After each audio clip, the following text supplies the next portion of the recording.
What a finish! What a man! The drum roll finishes, and the target is amazing. And it comes on finals night, and it's a knockout. Dirty Harrison!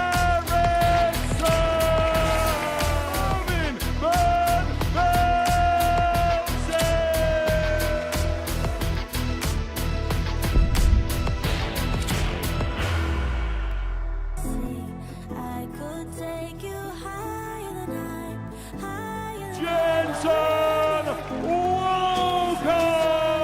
He is Jim McEwan!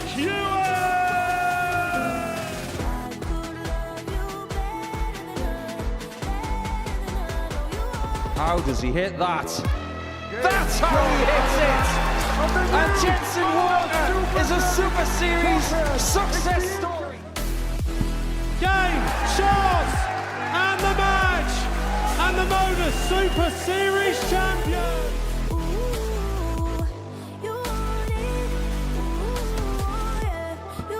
Because it's glory for Yorkshire on the stage. Game shot. Big moment, big moment. Vandervelde with a ball finish. The two World Youth finalists from last year are in action tonight as we get Group B underway. Welcome along to Portsmouth, welcome along to the Live Lounge, and welcome along to Pluto TV. Yeah, two of the young stars of the sport, Vandervelde and Jensen Walker, are in action tonight amidst a really stacked Group B lineup. We have the current champion in Jensen, a former champion in Jim McEwan, and Jamie Atkins is really looking to kickstart his season over the course of the next couple of days. We're going to be watching the action over the course of the next couple of days in the company of the asset Paul Nicholson, and you look at this group tonight and it just looks absolutely stacked from top to tail. Yeah, there's a nice dynamic to it. I like the fact that Vandervelde is up against Walker in this group, but you've also got seasoned campaigners like Jamie Atkins and Jim McEwan, and you throw a little bit of a difference maker in there with Chris Quantock, because you never really know what you're going to get from Quanny when he turns up. He could win a week, he could fail to make Saturday or somewhere in between. So it's a fascinating dynamic, and with 3 places up for grabs the next couple of days, I'll be fascinated to see who comes through. Earlier on this afternoon, we saw Group C get underway. David Pallett won 5 out of 5. Now, if we're going to be honest, we didn't quite know what to expect from him before dart was thrown, but I tell you what, there were signs of the old David in there, wasn't there? Yeah, I really liked what I saw from Dave this afternoon. It was measured, it was composed, and when things got a bit sticky, he had answers. So he should be very proud of what he accomplished this afternoon. But when he was speaking to us after play at around 5:30 this afternoon, he was very diplomatic about what he had to do when it came to tomorrow. He's still got plenty to do in his own eyes. Well, let's have a look at the table then, following the first day's worth of play, because David Pallett, as I say, with that perfect record. Ricardo Ham, the best of the rest, having won 4 out of 5 on the first day. Adam Smith-Neil also keeping close tabs. So this is how the tournament bracket looks as we head towards the halfway point of the week's action. Steve Beaton won Group A on Wednesday afternoon. We'll find out the winner and runner-up of Group C tomorrow afternoon. And tonight, Group B gets underway, where we're going to see 2 champions, Jim McEwan and Jensen Walker, in there. And we're also going to see the return of Vandervelde as well. In terms of Jim McEwan, former champion here in the past, and in terms of this season, a little bit different for him. He's not focusing as much on the Challenge Tour. It's a bit of WDF, bit of this. This is kind of what's going to keep him ticking along this time round. Yeah, I mean, Jim's not a spring chicken anymore. He's in his late 50s. So I think you've got to play the hand very smartly. And he's got so much choice. He could come here. He can try PDC Challenge Tour. He can play ADC stuff, which is a lot more regular these days. But you can also play WDF. So he's decided to go down the angle of the WDF system, winning a couple of times in Selsey recently, which was very difficult to do because they were very, very long days. But coming here as well, he's looking to repeat the success that he's had before. And just imagine if he were able to do it over the next 3 weeks. It would be a vindication of all of the hard work that he's had since winning Series 5. So even at the age of, I think it's 58 years now, he's still got plenty left in the tank. In terms of Jensen Walker, how would you say his title defence has gone so far? okay so far. If we look at Champions Week, when he was coming through, he didn't win Group A, but he did get through Group C. So if we look at it from this week's point of view, he didn't win Group A because obviously Steve Beaton did. But he's in Group B, so a little bit of a graduation into the nighttime darts. It might stand him in good stead if he can get in the top 3 the next couple of nights. Playing a bit of nighttime darts might ready him to have another crack at a weekly title. We can't forget that winning these weekly titles are just as hard as winning a Champions Week. Let's have a look at the odds then and see what the bookies think about tonight's action. Because, interestingly, it's Jamie Atkins that leads the way. He's had a bit of an in-and-out season so far. Not quite hit the heights that perhaps we saw from him in 2024, but the odds compiler's still backing him. You and I had a conversation this afternoon about the complexity of the odds in Group C, and we said nothing would have been a surprise because we were still needing information about the players. I think it's the same in this dynamic. I think Jamie being a favourite is based on previous behaviours in this building, like winning a Group A in a previous series where he was exceptional in taking up Mervyn King. But there are other people who are probably in better form than he is right now who are slightly behind. So there might be some value there. 18 plus, gambleaware.org if you're going to have a flutter on the Super Series this evening. Right, our first game is a battle between two former champions, the defending champion Jensen Walker up against Jim McEwan, who won his title back in November 2023. They go head-to-head here in Portsmouth. Jensen having played Group A already, finishing 3rd in the mix. As for Jim, well, he's looking to rekindle the flame here in Portsmouth, and he caught up with me earlier on this evening to talk about his prospects this week. Jim, great to see you again here at the Super Series. A tough Group B, but how much are you relishing the challenge? Yeah, always do. Always look forward to coming here, and it's I don't know if it's my luck or not, but it's always tough. Last time you were here, you played some excellent stuff. You must have felt like you hit a little bit of a post the last time you were here. Yeah, there was a few bullseye checkouts against me the Thursday, Friday, and Saturday. But that's darts, isn't it? It's also a little bit different because you've won the Champions League before. Do you feel like when you do come here that you're a little bit more of a scout for the opposition? Not really. No, I don't feel any pressure coming now. I'll try to be the best version of myself that I can be. But there's more pressure on the young boys. Good year for yourself on the WDF circuit. Kind of the basis for your darts this year? Yeah, I feel as if I need to go back to Lakeside to put right a few wrongs. So from the last time I was there. But yeah, I enjoyed the seniors when they had their tour, but that's gone now. So WDF's the main one. Get to Lakeside again. And for yourself this week, I suppose it's the usual goals and expectations, isn't it? Yeah, always confident. Never expect nothing. I mean, if you don't expect the best, you'll not be disappointed. Well, wish you all the very best, Jim. Good luck. That's it. So Jim McEwan in action in the first game tonight as a battle of the champions as the Series 5 winner takes on the man whose name currently is still etched on the trophy, continuing his title defence tonight is Jensen Walker. He beat Sam Spivey in the final of Series 10 to pick up his biggest career prize to date, £25,000 in prize money, and that has already given him an opportunity and already a qualification through to the ADC Global Championship in December. For Jim McEwan, his eyes are very much set up on Lakeside, the 58-year-old from Maybole in Scotland. As for Jensen Walker, well, that Series 10 success could well be the beginning of a potential £90,000 butterfly effect, because the £5,000 for winning the week added up to the £25,000 winning the Champions Week could then be coupled up with £60,000 in January for picking up the second Global Championship crown. The action tonight will be presided over one of the game's very elite officials. Owen Binks from Colchester in Essex is one of the very best that you can get on the scene, and he will be calling through every single dart. And it will be Jim McEwan to get us underway very shortly. It's Paul Nicholson alongside me here in the commentary gantry up here at the top of the picturesque, salubrious Modus Live Lounge this evening, looking very resplendent on this Thursday night. Jim to throw and in this battle of the champions, Jensen Walker with that pressure, that tag of defending his title up against Jim McEwan, somebody who said he's got absolutely no expectations on his shoulders. He's just going to take every single game as it comes. 123. Do you believe that? Dart players say many things. Dart players lie a lot. 140. To presenters, to people in the media, to cameras. I'm not necessarily against it.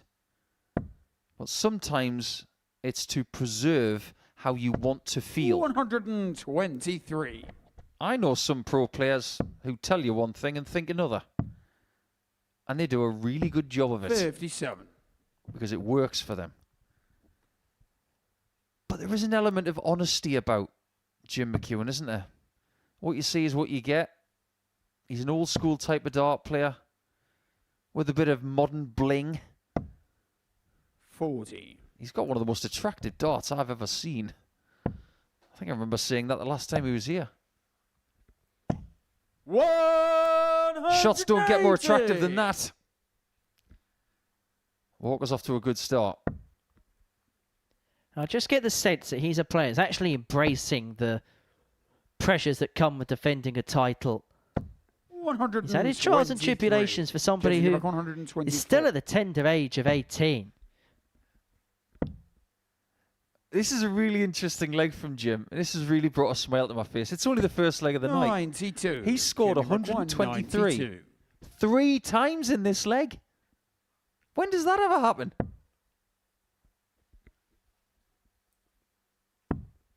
Well, McEwan's looking at double-double there with 72 left. Walker returning for double 16 32. for the break-up throw in the opening leg. Double 8 could be awkward. 28. 3 darts missed at a double, and Jimmy McEwan is McGuire, back. 36. Needing now just the one double 18 to take the opening leg.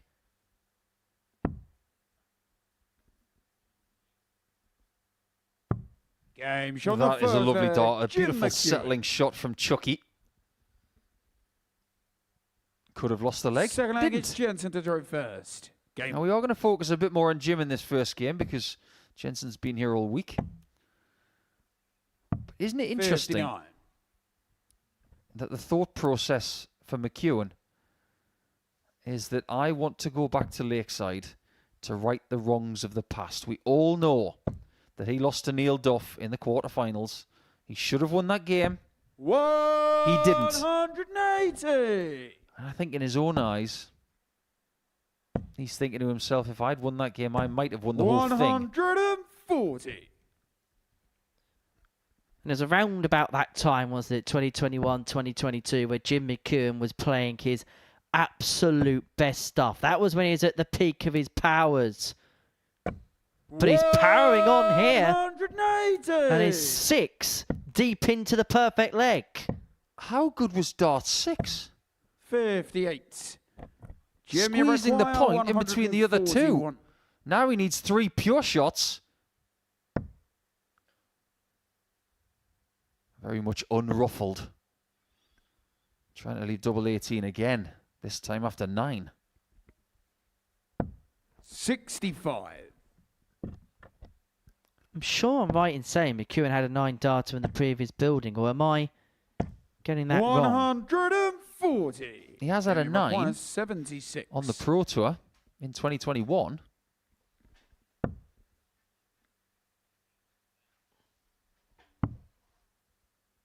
This time he needs tops. 56. Jensen McGuire, 104. Well, Walker's at a point here where he's being forced to take these types of finishes out to hold throw, to save throw with that single 5, leading 40. himself on 99. And so Jimmy McGuire, 20. McEwan back for double 10 to double his lead. Game One-way shot on the traffic so second far. leg. Absolutely. Jim McEwan.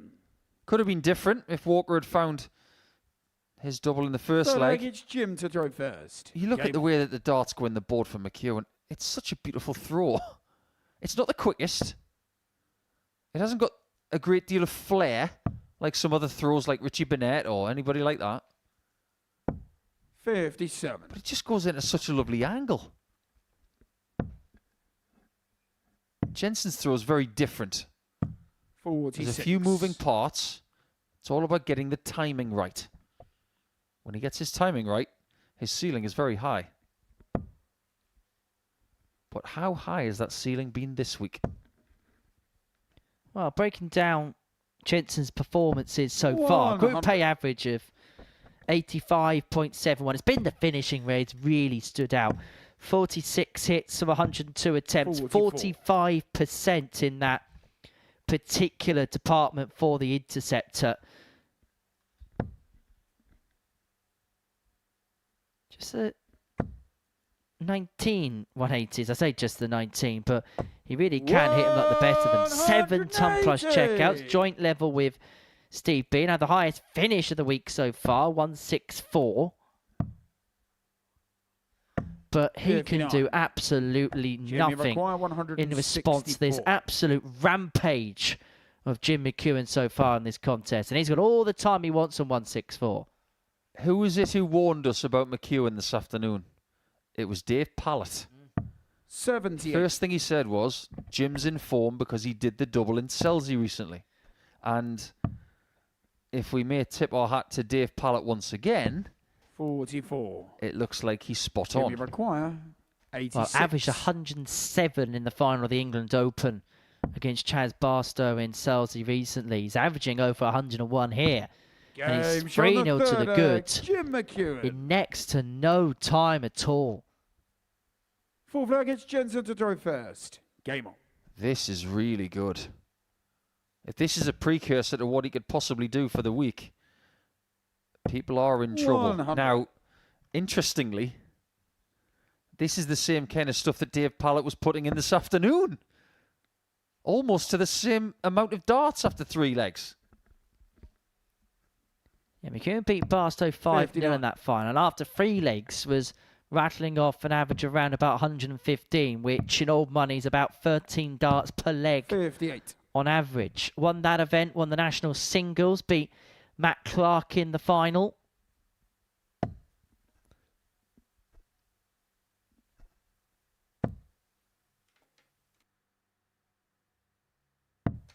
$44.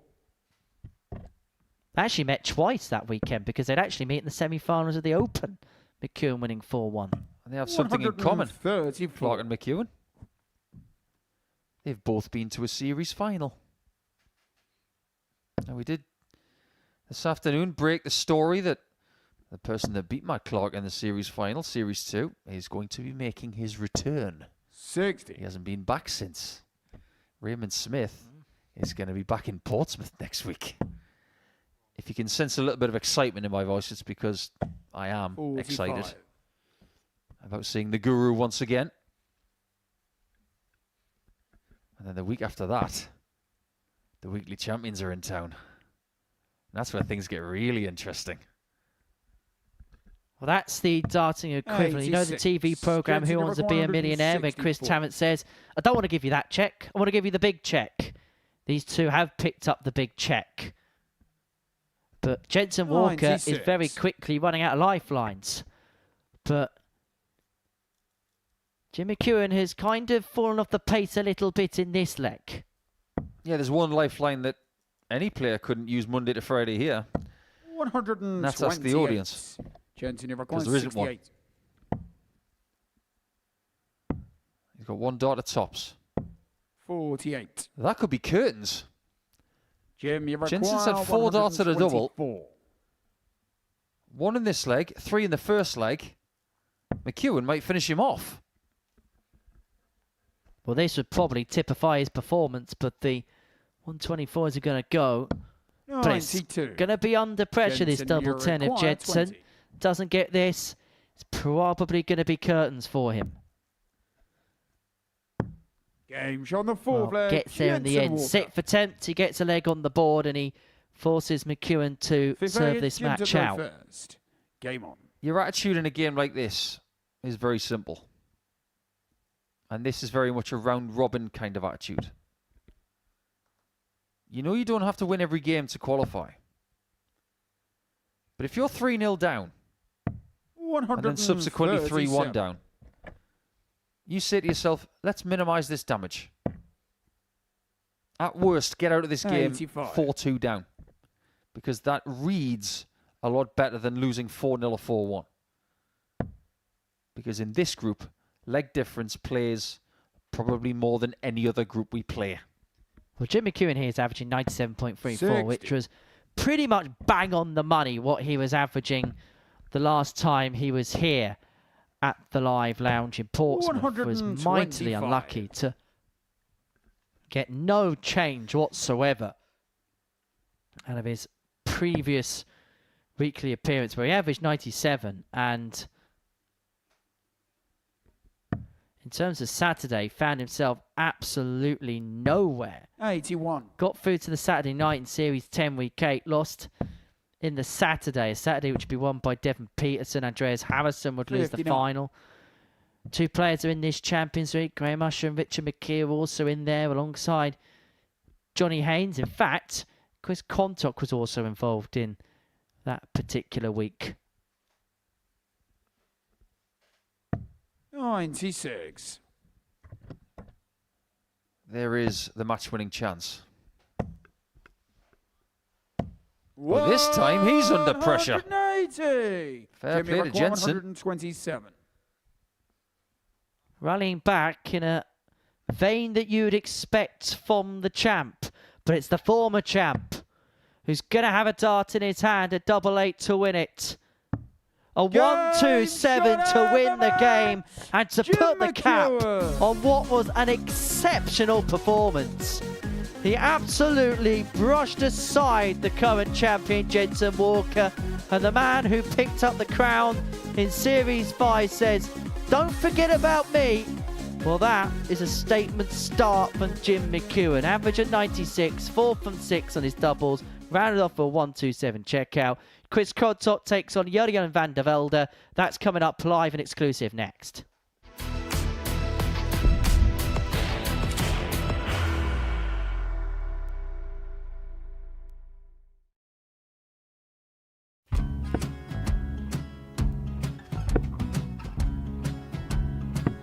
$54. Charlie McGuire, 164.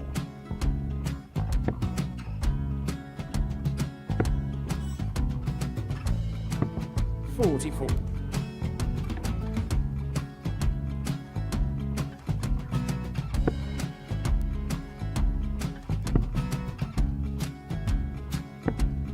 $32. Charlie required 120. Well, 120. He's got a fair, at least 2 handfuls at this. Just needs to stay 60. there. That's a good shot. Halves his score. Leaves himself on a 2-darter.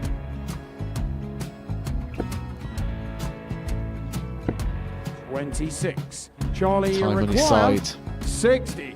to become back-to-back singles champion.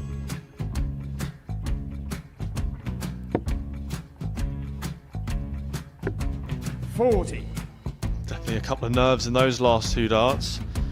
But he'll be coming back. It's a moment he's been in before this situation. Standing at the back of the 81. stage, Charlie approaching the required hockey with a 20. chance to win the title.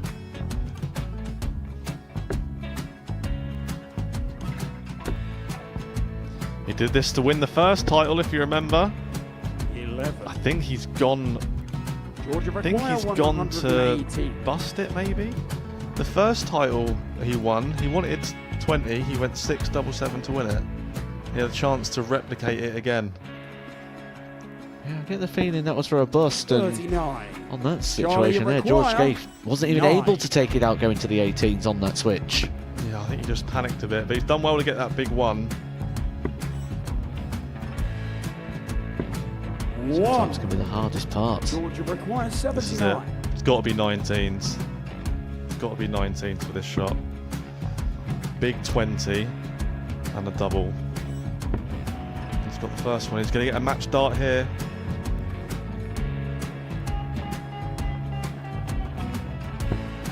$59. Charlie Threw the entire required body into that 8. one. Just didn't want to let go of the dart.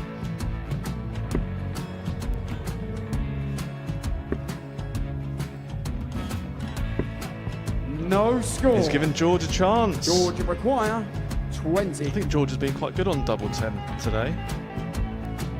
So many opportunities for Charlie Murphy. Game Couldn't get the job got done. in the match. And the Red Dragon George Modus Scaife. Super Series Influencers Champion, George Scaife.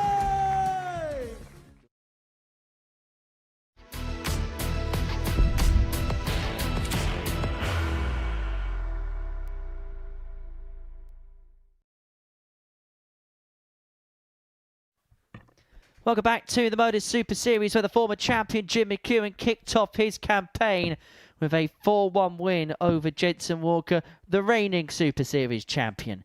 Game 2 of the night is a meeting between Chris Quantock and Jurjen Vandervelde. Quantock, the 34-year-old from York, weekly winner back in Series 5, the series that Jim would go on to win, up against Jurjen Vandervelde, the 22-year-old from Holwijk in the Netherlands, making his debut in this particular series. Made the World Youth Championship final at the Butlins Minehead Resort back in December. Would lose out to Jan van Veen in a dramatic final 6-5. I'm sure it's an occasion which First leg, he's proud of Chris to making, throw but probably not an first. occasion that he'll Game probably on. want to watch back anytime soon. But it's Quantock to get us underway. A man who actually, when he first set foot on the Pro Tour, was somebody that maybe we touted as a star of the future. Didn't quite work out for him, but we always look forward to seeing the Yorkshire Whippet on the stage. 137. Is that an official nickname? No, that can be added to Spivey Man and the other 100. nicknames. You just like nicknaming people from Yorkshire, obviously. Castleford Tiger from Yorkshire. There's another one. Yeah.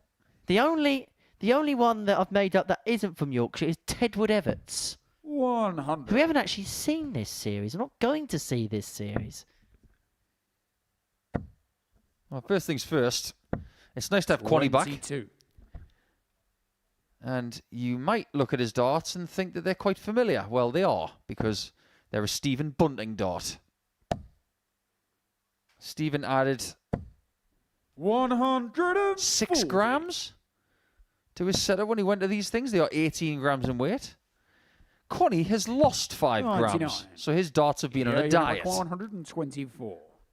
He's gone from using, I think it was a Nathan Aspinall dart, to these Bunting versions. Jurjen's on the ball. 78. Chris, Somebody broke his radar. That one was way off. This might not be. 120. Saw one of those Yeah, earlier this afternoon, 46. amongst others. Well, Jurjen survived a scare. This for the break.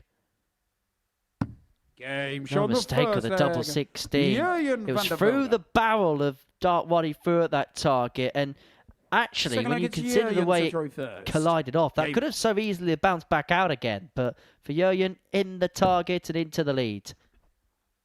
He's one player who could genuinely get away with having that annoying chant actually about him. 43. Not Yaya, but Jurjen. Don't dance, Henry. Nobody can see 41. you apart from me, and it's annoying me, so stop.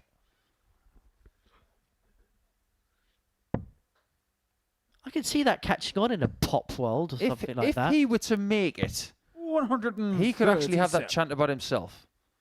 It has happened with other things and other people. And there's no reason why, over the course of time, 100. that Vandervelde can't figure this game out and be the strength that he's always promised to be. Come on then, Tucks and teaser time. Who were the band and what was the year that song was released? 58. Haven't got a clue and don't care. So it was No Limits by 2 Unlimited and it was released in 1994. If you spin 46. in your chair any more than you do, you're going to make me dizzy, so please stop.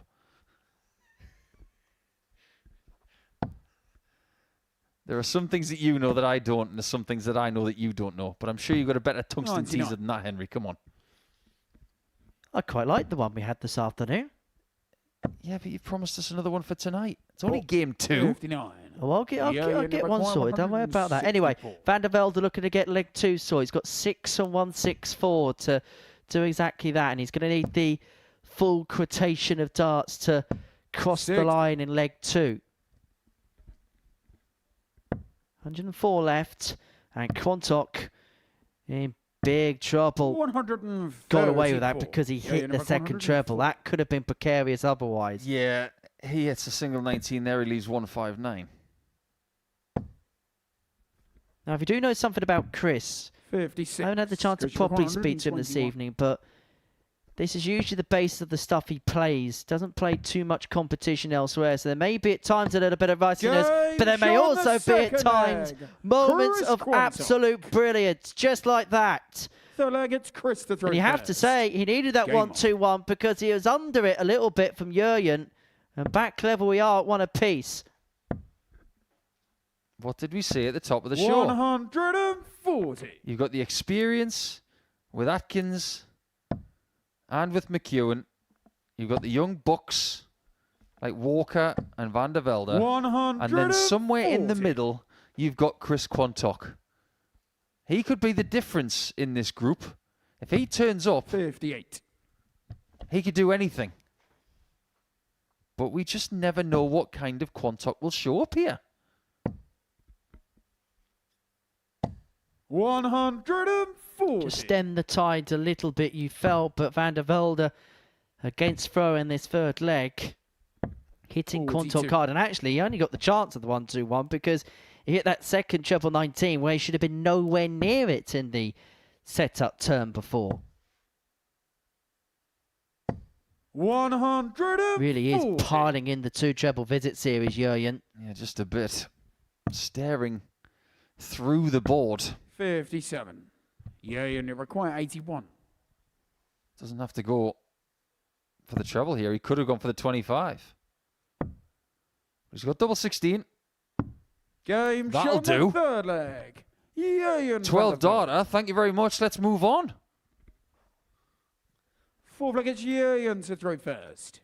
I know it's early days in terms of the night, but don't you love it when you give a group a big build-up and they tend to deliver? That is exactly what's happening here so far. 140. And for Vandervelde, that's his 7th 2 treble score of the game and his 5th 140 already.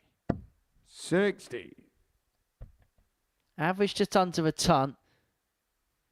And Quantock, well, he had that one opportunity really at the 1-2-1 to make any kind of inroads in this game. He took it. But unless he ups his scoring power here, he's going to find them in very short supply. They're the disparity you see in your picture there. And Quantock's just going to have to find more of them, you feel. Yeah, this scoring performance from Jurjen so far has been very impressive. He's a very composed young man. He showed his emotions when he lost that World Youth Final to Jan van Veen. And let's face it, after what he went through, you can't blame him. It's probably the most gut-wrenching thing that's happened to him in darts. But it's really important that he gives himself credit for putting himself in that position. Because there aren't many young stars who could have done that. He's staring at 3-1 in the face. If he can take this out. His doubles are about half right now, which is good enough for this. 12. That first start really scuppered his chances. Quantock has been reduced to opportunities with 1 dart in hand all game. He gets another one here. And he's unable to apply the finishing touches on tops. I tell you what, that nearly skidded into tops through the 2 blockers. Game shot on the 4th. It didn't go in, but that one does. Vandervelde really is cooking here. Well, Chris Quantock's had 3 darts to the double, and that one was the first time he didn't have one off the back of a ton plus combo. Leg 1, 140. Leg 2 found the 1-2-1. But Jurjen Vandervelde is just completely outpowering Quantock right now. Here's what's a bit strange. Because I'm a big fan of the Vandervelde family. His sister's a good player. They've obviously been raised very well by the parents. 99. Imagine giving both of your children the ability to travel Europe and play at various levels. 40. That shows great commitment. But I was watching Jurgen practice earlier, and he was practicing completely differently. 41. I thought to myself, I haven't seen him play for a few months. I wonder if he's getting the darts to land differently. So when he came into this game and he had them stacking like this, that's in direct 80. contradiction to what he was doing in practice. But there is a thought that when you practice slightly differently, 83. you can actually accentuate your positives by doing that. It's a strange process, very hard to explain. But whatever he's been doing, 59. can you really go against it? Based on how he's played in this game here? I don't think so. 100. The other thought is he was just fooling around. And by doing that, he was hitting maximums. So he's obviously a very talented young man. Well, certainly no room to mess about here for him. Quantock finds 96. himself on top to bring it back to McGuire, 3-2 and to force his opponent to serve it out. First time he's had 3 in hand in this game. May well be the only time he gets 3 in hand if he misses this. Game shown But the double 5th 10 leg. found last dart. Chris Quantock. And Vandervelde forced to win it with the darts in his hand. Giant to throw first. Game on. And the problem for Chris is he's not playing badly, but he's just finding himself a score behind in every leg, pretty much, apart from that one there. 60. Here's a challenge for Quantock.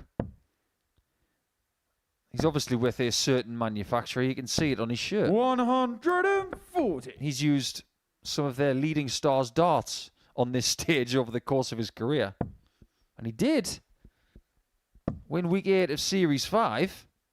A series that was ultimately won by 140. Mr. McEwan. So whose darts is he going to use next? He's used Bunting's, he's used Aspinall's, he's used his own. 57. Was he going to turn up with littler darts next? Or Chris Dobie darts? Well, it's certainly not going to be Glenn Durrant darts because you want darts to win a game with. 140.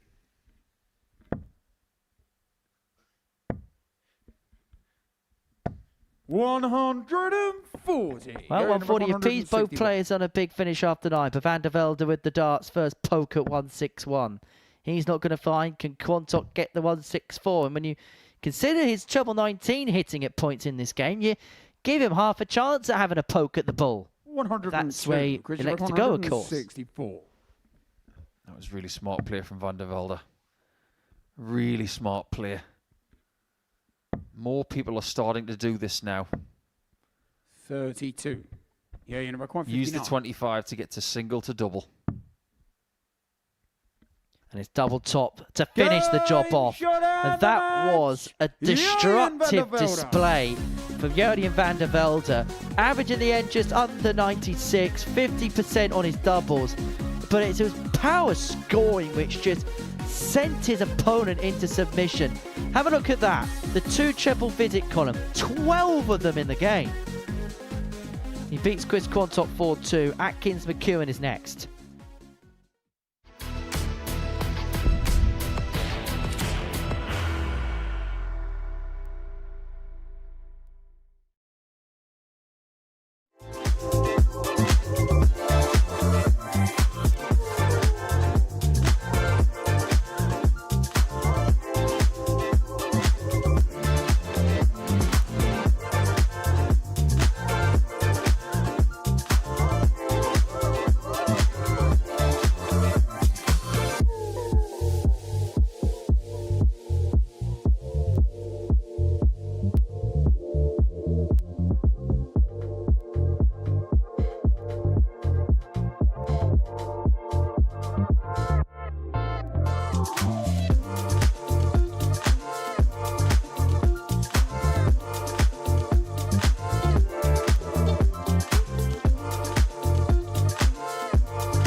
Welcome back to the live lounge in Portsmouth, draped in blue on this Thursday night here at the Modus Super Series.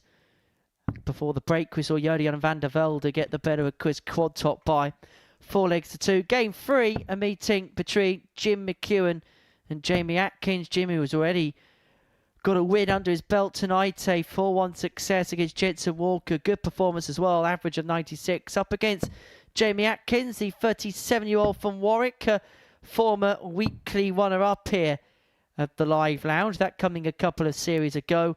As for Jim McEwan, he is just looking to keep on keeping on, following a very good opening display against Jensen Walker at the beginning of the evening session. So Atkins and McEwan, the third game of 10 that we're broadcasting to you tonight on the Pluto TV service. Don't forget, if you haven't done so already, if you're watching on your smart TV and you want to watch on the go, the best place to do so is by downloading the Pluto TV app. It's available on the App Store, Google Play, wherever you get your apps from, and you will not miss a dart through our interactive app features. You can tune into the Super Series channel, as well as over 500 channels across the Pluto TV network. You can download the Pluto TV app via your applicable app service, where you can stream now and pay never.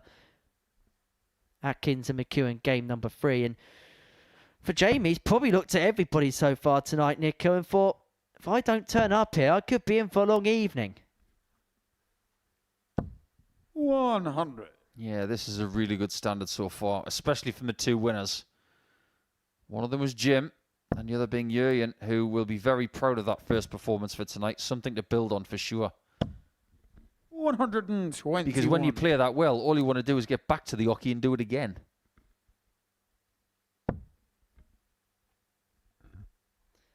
And the thing is, we know from previous behaviour with Jim McEwan that the numbers he punched in game 1 is very much attainable over the course of a night for him. Yeah, I think that's fair. In fact, there's not a lot of difference numerically between what McEwan did and what Vandervelde did. But the two biggest strengths, they were different. It was the 180 shooting from McEwan. It was the 140 shooting from Vandervelde. Because there wasn't much between their doubling. 134. Atkins has got 6 starts here from 197 to win the opening leg on throw. It's a season which it's been a little bit off the boil, off the pace in comparison to previous ones. Finds himself 62nd on the Challenge Tour de Merit, where largely he was finding himself in and around the top 16, was getting invitations to Pro Tour events on a regular basis, and picking up the odd scalp heel there.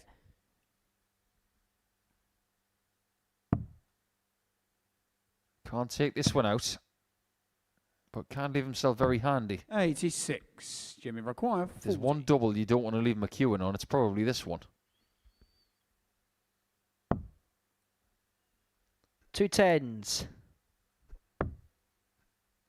Chasing double 5, but double 5 is a double, 30. Which usually is good for him, but not there. Jamie McGuire, 52. I don't think Jamie thought he was coming back in this leg.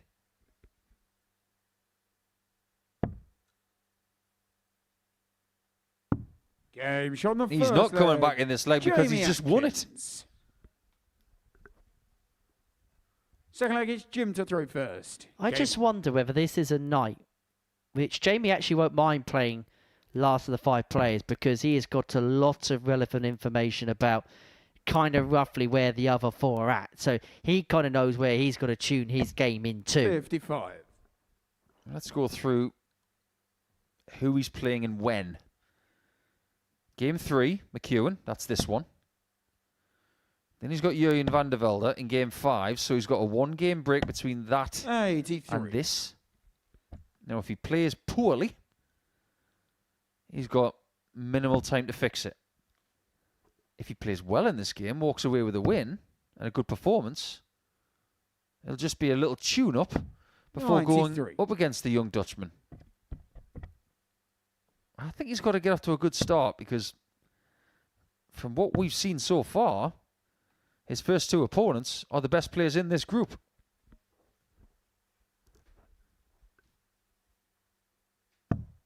$43. And if he gets off to a slow start, maybe beginning a journey back to a town which has the best service station on the M40. You ever been to Warwick services between the M40 and the M6? More than you can possibly imagine. 100. I nearly quit a job in that service station. That's the most random thing you've said today, and that's saying something. 45. What is the best service station in the UK? Now. It's not even a discussion. It's TB on the M6. Moving on. There's some other contenders, though, Mr. Nicholson. Is there really? You've got Cobham. 59. No. You know, come on. Fully disagree. 100%. Cobham is an absolute rat race. 100. Right, okay, can we at least say Beaconsfield's good? Come on, Beaconsfield's Yeah, that's good. better. But it's not TB. You've got to be going to Scotland to go to TB because it's halfway. If you're travelling from the Midlands to Glasgow. 92. I'm sure Jim would very much agree with me. Is that the one with the farm shop? Correct. Yeah, I think I have been there. It's nice. I'll give you that. It is nice. 140. Anyway, Jamie back 102. McEwan looking at 102 to level this game. If he doesn't take it, Atkins is on 50 for the break. 82 left. Bull or treble 14? Treble 14 because he's a tops man. And he really is a top man, isn't he? And that's a top shot from the Super Scot. And Chucky chucks us back level. 1-1. Jamie to throw first. Game on. Some things just never get boring. Things like that. He's shown that he is good at double 16 because he hit it at the first attempt in the previous game. But he would much 97. rather leave tops. And look, that was a must-hit moment for McEwan because if not, Atkins was sat fair on 50 to get the break. He'd go 2-0 up, would have the darts for a free-zip lead in the contest. 60. And we've already seen, haven't we, today, how small moments can make a major difference. You know how you said that Warwick Services is good? 140. Can you name any famous people that went to Warwick University? I'm assuming Warwick Davis didn't. No. Someone that you very much like went to Warwick 60. University. A certain Ruth Jones. Ah. If you don't know who Ruth Jones is, her most famous character is 140. Vanessa Shanessa Jenkins.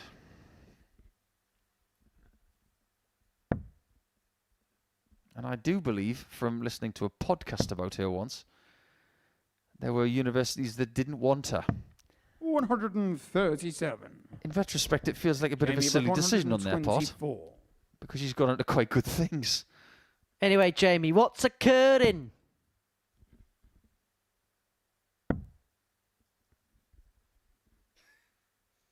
Infamous Welsh actress, 56. before you ask. God bless our Henry. He's not blessed with the best of accents in mimicry. But what he lacks in accents, he makes up for in statage. 180. Oh, that- Jamie McGuire 68. McEwan's fourth max of the night already. Had 3 in his first game, his first of this one. And it's put him right back into play in this leg. And it's only going to be the one dart at double for Jamie 52. Atkins. He's unable to find it. And so Jamie McEwan McGuire, 64. looking at 64 to get his nose in front for the first time. Is this going to be treble 8? Most definitely not. Maybe it was for treble 8. Game show on the He's third left 2 leg. puncture wounds in Jim that McEwan. tops. So he's got 2 puncture wounds to aim for Fourth leg is Jim to throw the rest of this game. Game on.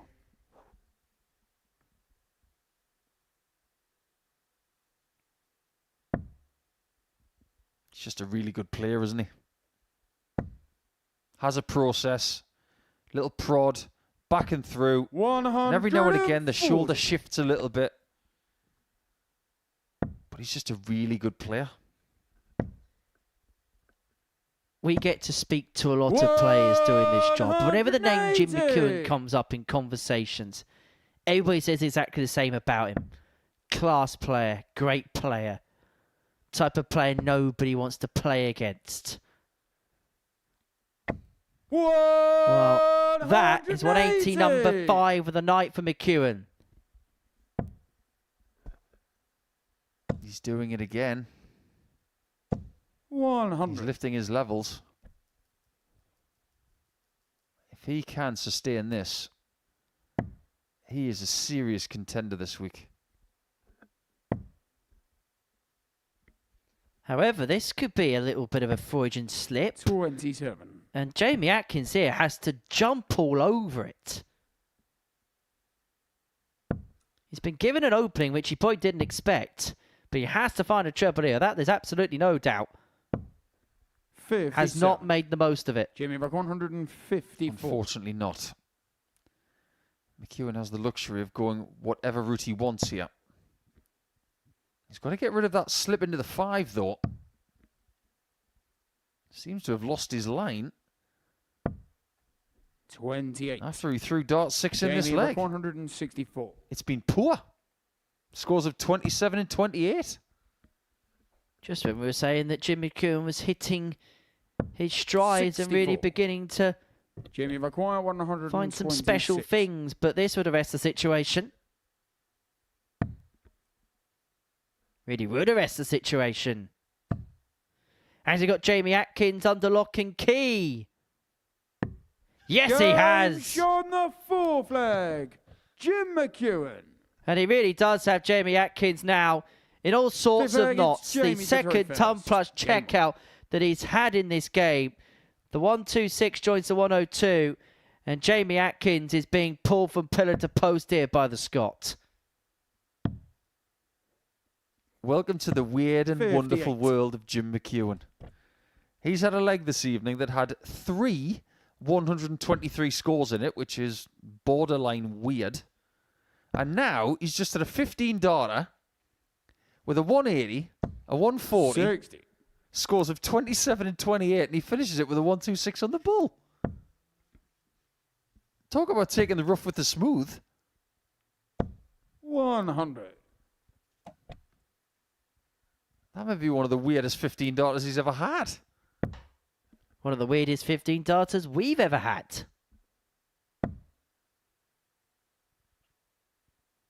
Can already hear that being the 45. headline.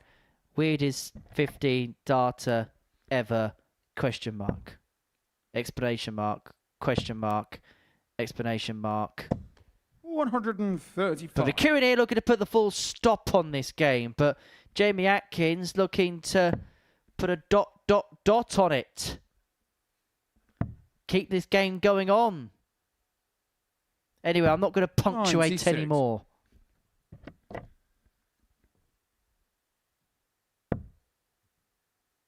Am I right in remembering that Jamie is called the Angry Fish? 134. Isn't that one of his pals who called him that? No, it was Scott Mitchell in this very commentary box. Who is his England teammate, I suppose?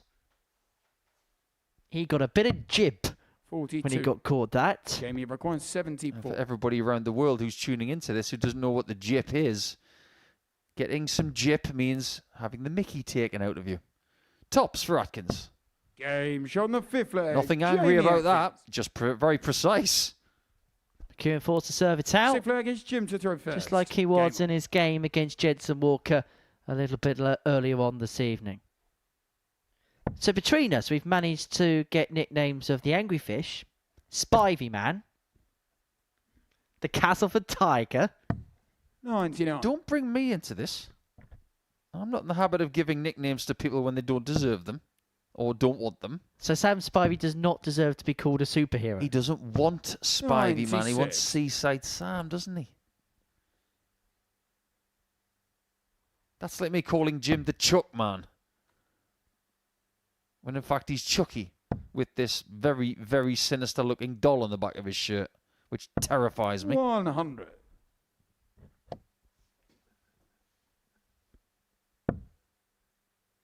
That's like you calling Owen Binks grimy. He doesn't want to be called it, but you call him it anyway. Okay, fair enough. You've got me there. But he's not a dart player. 134. Look at that. For reference, that's Chucky, not Owen Binks. That is a seriously sinister looking Chucky. That is a Chucky doll that has had some very, very tough times. 45.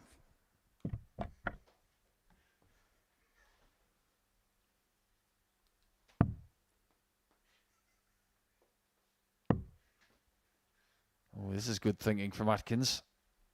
What does he want to do from here?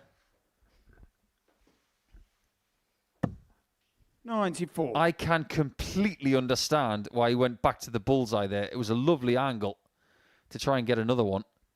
I like the way Jamie thinks. Yeah, he's a very astute player, is J.A.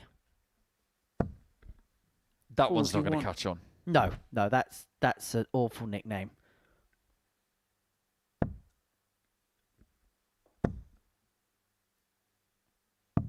$99.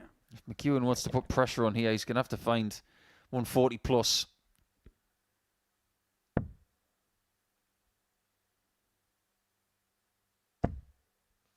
And will. Oh, well, there you go. Another commentator's curse. Jamie requires That's at least 3 today.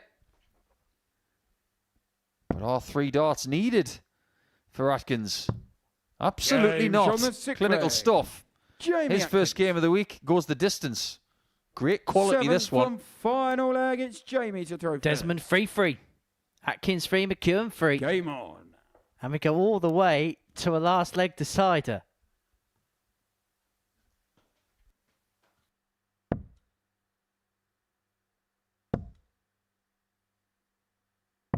$91. Well, Atkins has done well here. Was 3-1 down in the contest. Has forced it to go all the way to a decider. But McEwan dipping his bread in the holy gravy that is the 60. 140. Do you know what they call pocket threes in poker? Because this is what you got here, 2 threes. 2 little crabs. 'Cause that's what threes look like.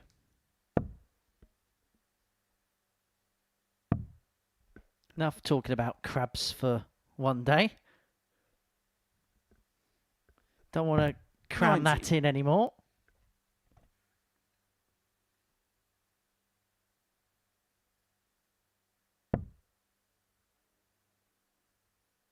Someone's going to try and pinch this game. Well, it's gone a little bit sideways, hasn't it, for Jim McEwan since going 3-1 up in this contest? Well, we've already had Lee Evans on today, haven't we? And he made the famous joke, when a crab looks at a person, do they think, how do they walk forwards? 100. How do they do that?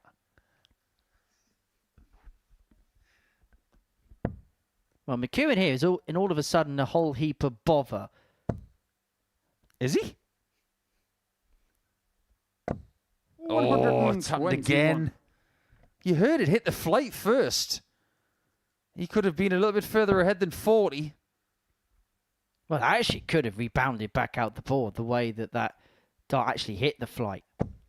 100. Atkins only a ton, you feel, following that first dart in the treble and the way it was placed. Using Trina Gulliver darts. Yes. There's Jamie Atkins as well. He's up against the man using the golden darts. Sounds like a Bond movie, doesn't it? 55. Don't go any further. Jamie, you The require man with the golden 120. darts. Who takes it then? Shanghai 20s? Or a whole host of bulls? Well, it's going to be a couple of balls because the treble was so blocked there for 62. Jamie Atkins. Jamie require McEwan, 125. to win a game, he led 3-1. And a game actually at 3-1 he looked so comfortable in. Last chance saloon for him. Treble 20 tops. doesn't go, and Jamie Atkins has been spirited in his comeback charge, but is he going to complete it here? Jamie McGuire, 58. He would very much like to. He's barely put a foot wrong on the doubles. He's 3 out of 4.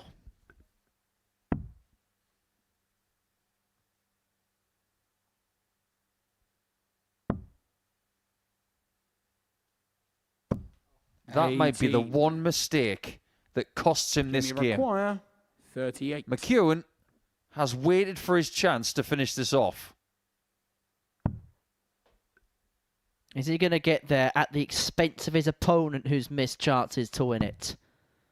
Well, he's missed 2 of his own, and you can see from the 28. Ironic look on his eyebrow there that he made a bit of a hash of it. He made a real hash of the last dart. Could be academic, could be seismic.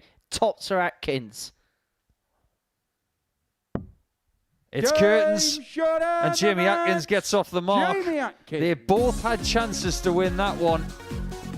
And over the course of the next few games that Jim McEwan has off, he'll be thinking about the double 19s that he missed. When he hit the treble 3, he really did think the game was over, and he was right, because Atkins was just marginally better, and having the darts definitely helped to get the 4-3 win ahead of Walker against Quantock.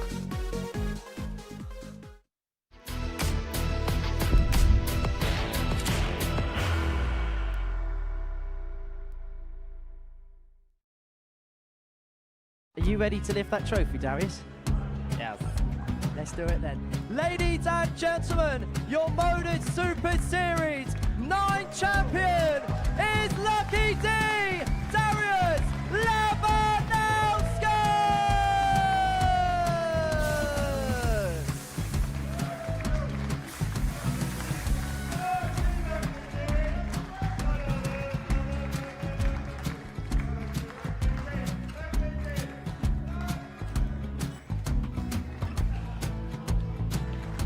What a wonderful night of darts we have seen, and we are ready. Our champion is ready, and it's trophy time. So receive the trophy. £25,000. The new Modus Super Series champion, the Terminator, Marvin Vandervelde.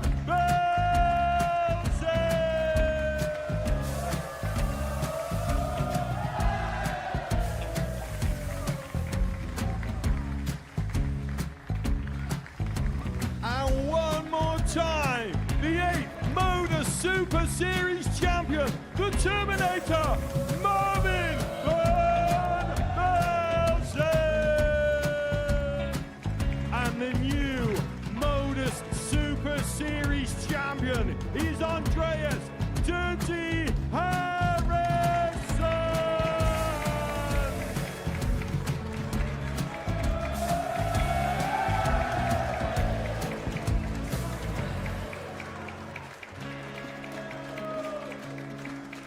And one more time, the 7th Modus Super Series champion. Give it up for Andreas Dirty Harrison. The moment we've all been waiting for. Would you please show your appreciation for your Series 6 Modus Super Series champion, Scott Taylor?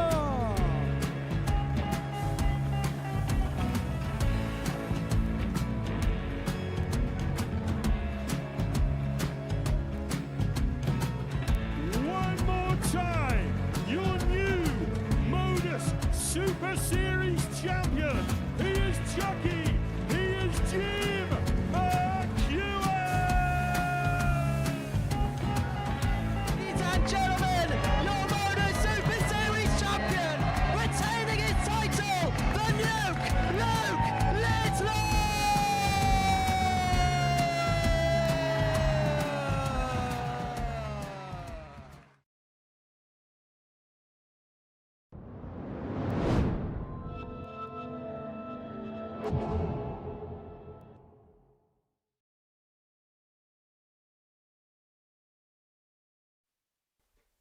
Welcome back to the Modus Super Series. Before the break, Jamie Atkins came back from 3-1 behind to get the better of Jim McEwan in the last leg decider by 4 legs to 3. Game 4 is a meeting between Jensen Walker and Chris Quantock. These two looking for their first win of the night. Walker losing out 4-1 to Jim McEwan, whilst Chris Quantock lost out 4-2 to Vandervelde. Now, it's the last race before the Formula One's summer break, and the way that these two go about their pace. First leg, it's Jensen to throw first. And when you consider Walker's playing as well, it's throw. It's go. 180. It's good so far.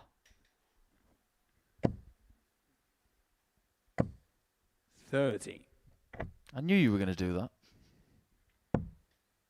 I've been working with you too long. What, you saying I'm coming up with more cliched lines again? Allow me to say this at the start of this Group B campaign. Why is it 60. that Jensen Walker has always got a wobbly stem?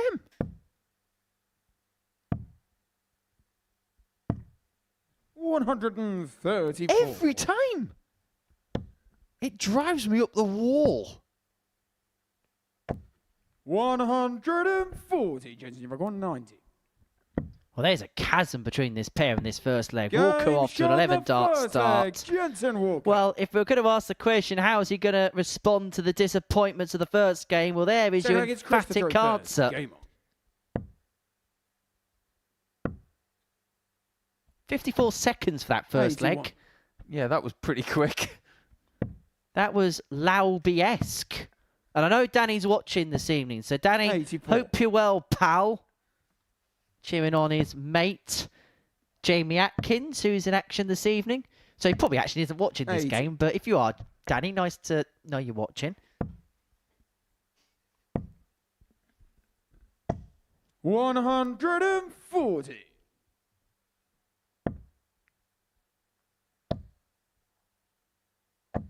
You never know, he might be cheering on Chris Quantock as follow lefty. You know how the lefties like to stick together. Absolutely. Us Southpaws, we're a united team. You're a lefty, are you? I am a lefty. 140. I'm saying nothing. ADC tournament participant, I'll have you know. 89. Great, you require It's only 100. the third time you've mentioned that today. How about this? How Game show about the that? second leg. Chris Lovely Quantock. 15-dart riposte there from Quanny. Third leg, it's Jensen to throw first. Game on. He hasn't opened up that social media account that I was asking him to do the last time he was here, by the way. His handle 59. would be Chris Quan TikTok. Oh, no. Incidentally, that's the second time Chris Quantock has taken out a ton plus finish level a game at one apiece because he found the 1-2-1 to square his match up against Jurgen earlier on this evening. 100. These are the kind of shots you need to find. You look around and all you see is experienced 60. competition. The two youngest players in this group have got a measure of experience 100. themselves. So going up against these kind of competitors is nothing new for them. 100. Well, so far, this is fast and this is furious stuff. 56. And you could just see the bite of the bottom lip of Jensen Walker there, the real snarl on his face. He is really fancying the task, but it's Chris Quantock who leads himself first to a finish against the throw in this leg. But he's going to be forced to take out the 150 come what may. 140. Great, you've got 150. That was a clattering 140, wasn't it? The noises that his darts make when they collide with each other.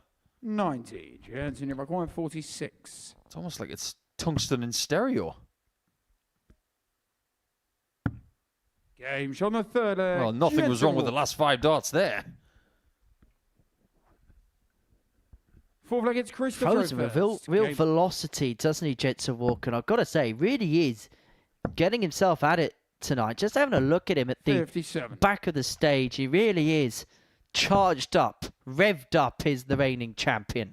Do you think 134. that the games of Jensen Walker and Dave Pallett couldn't be more 100. different? Because I think Walker plays the game like it is life and death. 43. I don't think Dave Pallett does anymore. I think there's a great deal of perspective. When you get a little bit older, 76. you start to realize that there's a balance between competitiveness and peace. 60. Why is that first stem so loose? Well, just going back to that conversation, I suppose with Jensen, 18 years of age he is 100. now, and pretty much darts is all he has ever known. We saw him burst onto the scene as a very young man, and then just continue to impress, 94. continue to win tournaments, continue to travel Europe.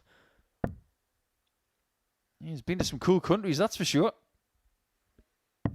And so when it's all he's 128, ever really Jensen McGuire, experienced as he 107. moves into adult life, I suppose you would get that sense and feeling that everything feels 99. seismic. Well, I Richard suppose McGuire, Dave's 40. had that perspective of life, older man, and he's had experiences away from darts, and you kind of learn that things even itself out. 35. But things Jensen might not be McGuire, evening themselves 71. out here with Quantock missing 3 to level up at 2-2.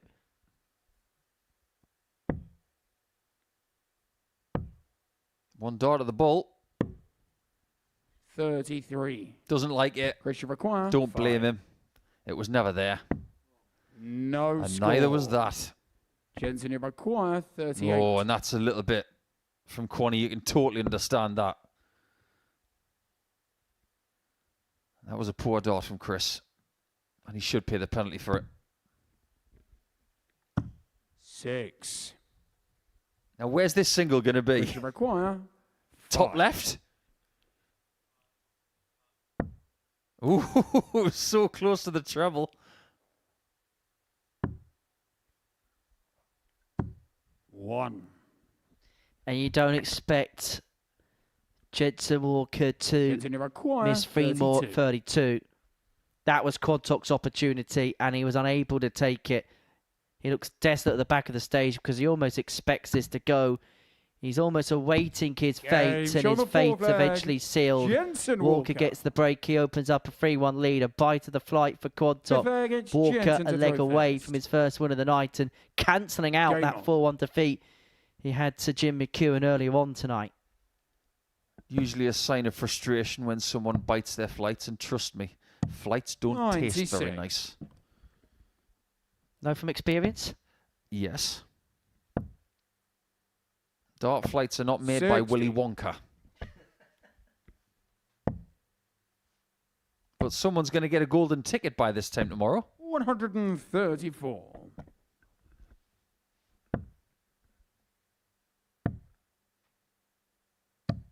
$58. If you were going to have dart flights made of any flavour, what would they be? Boysenberry. 59. Oh, I reckon a nice... Oh. You say carbonara, we're having Cherry. words. 100. Nice cherry flavour, I think. You and I are very different. I'm just thinking, like, it's just say you could, like, yeah, just like taste-wise, yeah, just like, yeah. Anyway, 180. Jensen Walker's on a potential 10-darter to win this game off the 40. back of a Jensen 180 with the McGuire, previous 32. turn. The champion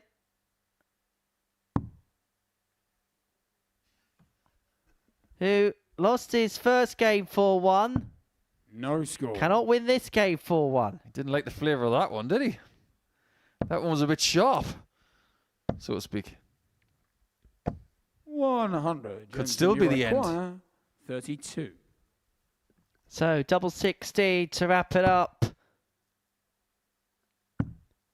Oh my goodness, how has he found that? How has he found that? Because the angle to that Jensen double 8 Walker. was at best precarious. But Jensen Walker cancels out that 4-1 defeat to Jim McEwan at the beginning of the night with a 4-1 win there against Chris Quantock. And Quaddy could very quickly be at the Swanee in terms of his hopes of qualifying through. 0 points for him.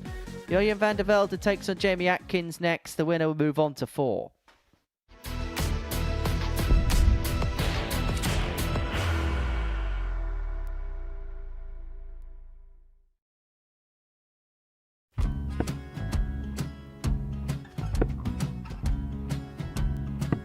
$54. Charlie McGuire, 164.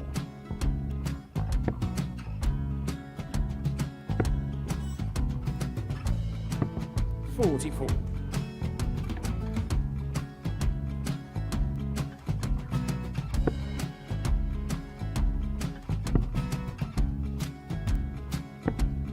$32. Charlie McGuire, 120. Well, 120. He's got a fair, at least 2 handfuls at this. Just needs to stay 60. there. That's a good shot. Halves his score. Leaves himself on a 2-darter.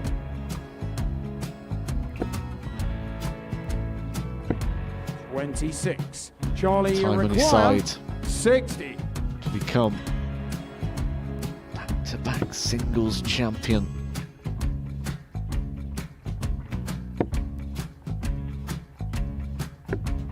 $40. Definitely a couple of nerves in those last 2 darts. But he'll be coming back. It's a moment he's been in before this situation. Standing at the back of the stage, Charlie approaching the McGuire, hockey with a 20. chance to win the title.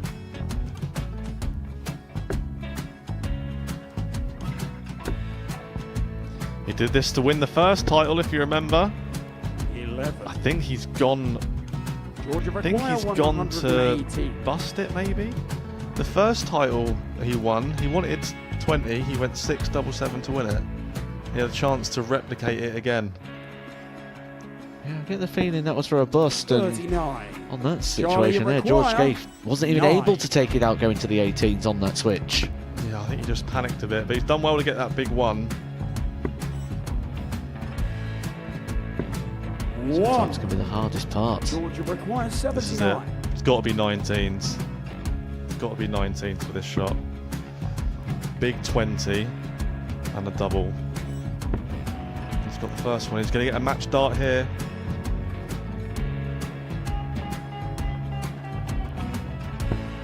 $59. Charlie Threw the entire McGuire, body into that 8. one. Just didn't want to let go of the dart.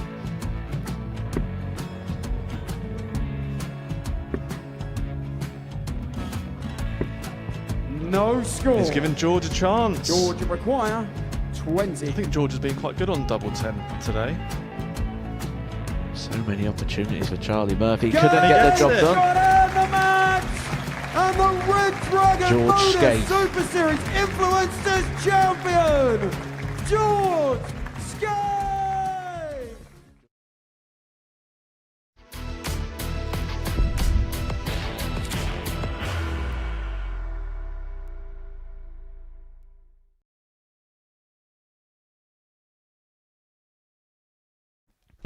Welcome back to Pluto TV's continuing coverage of the Modus Super Series. For the break, Jensen Walker got the better of Chris Quantock by 4 legs to 1. Game 5 is a meeting between Jamie Atkins and Julian Vandervelde.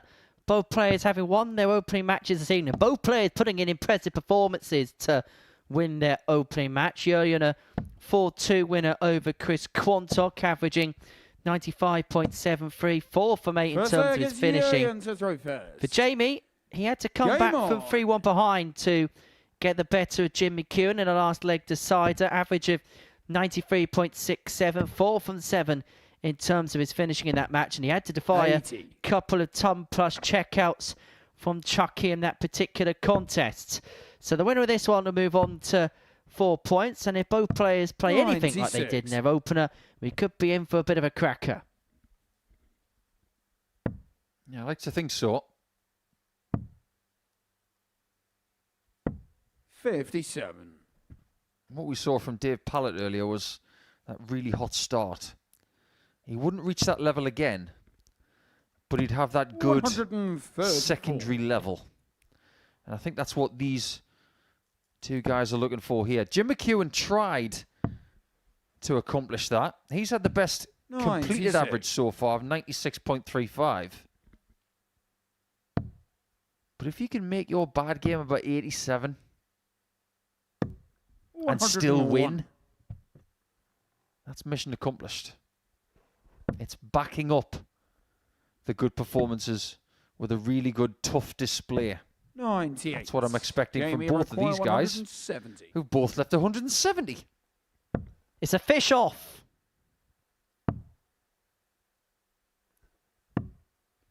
Forty-seven. Some of our dart Yeah, playing you're friends right, have been fishing this week, haven't they? In competition.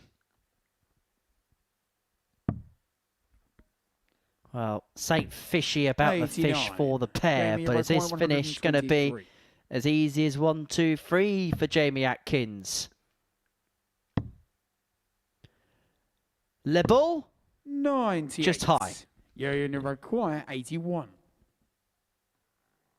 This one might need the bull as well.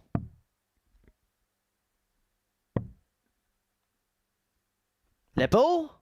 38. Le no. Jamie required 25. French wasn't your strong subject, was it? Maybe because I didn't listen at school. Anyway, 88.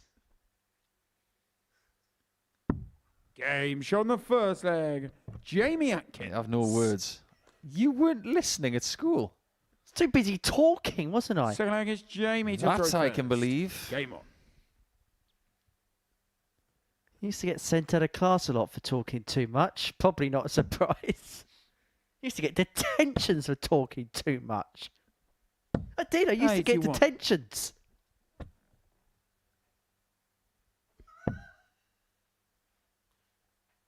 Well, everybody finds their dream career. 140.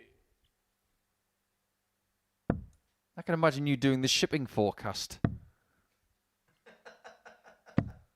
98. Just chucking in a few random Portsmouth factoids.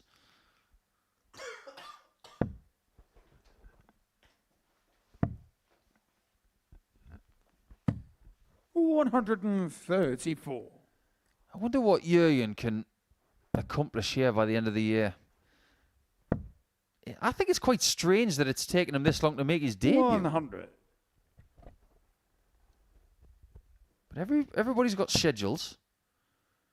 And some people in their darting calendars are booking upwards of 18 months in advance. 180.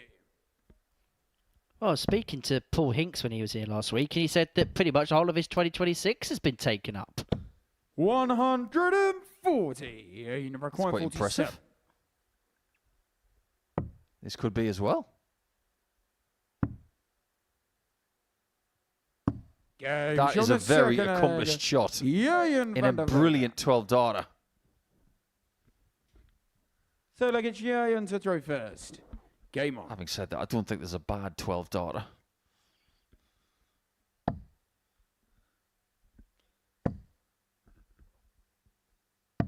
$99. Just a very good young player, isn't he? Just another one off that Dutch assembly line, isn't he? Absolutely brilliant attitude. Nice young man. 125. Great focus when he's throwing. Look at his face right here. Don't look at the darts. Doesn't blink. 140. Literally and metaphorically speaking. He just doesn't blink. He's got an incredible focus. Richard Veenstra-esque. 140. If you're getting likened to Richard, that can only be a good thing. Because he is genuinely one of the nicest people on this planet. 56. I'll never forget when he played that game at Lakeside. Do you remember the one against Roman where he missed double 12 to win it with a 9-darter? I had a little bit of a joke with him just as he was doing his press commitments. I said, 140. I think that's the first time I've ever seen a 10-darter where somebody missed a double. He kind of gave me a little bit of a joking clip around the ear for it. 96. Him and Monique, one of the most Jamie Ruckwan, 96. popular couples on the then BDO WDF circuit. Double 18 for Atkins for breaking a 2-1 lead. It was a dozen darter from Yeoman in the previous leg. 78. Atkins isn't going to follow up in Yeah, kind. you require 100. One thing we know is that this is not going to be a 14 darter. It might be a 15. 94. That's a chance. Jamie require 18. No hesitation. He's not going for double 9. Why not go back to something he's already hit tonight? That. Game on the third leg. Jamie Atkins. Another break of throw. Fourth leg, it's Jamie to throw first. There is a lot going on at that table right there. Game on. Not really sure what he was doing with the towel. Whether he was just trying to wipe down the surface of the darts or the points or something like that. Each to their own. 131. He looks like a player that's very much set in his process, very much set in what he does. And he's one of those players, Jamie, and when I say this, I mean this with 93. the absolute utmost respect. He's your quintessential player that's no frills, no spills. You know what you're going to get from him. It's going to be decent most games. There's no histrionics with his game. He just gets up and he does a professional job time in, time out. Is that your way of saying that Jamie Atkins is a can of varnish? 180. Yes. Although I don't think the nickname Ronser really sounds that good, does it? Other varnishes are available. Probably sells it in the supermarket he runs. Look at this from Vandervelde. 140. If Atkins takes out a 12 here, this will be world class.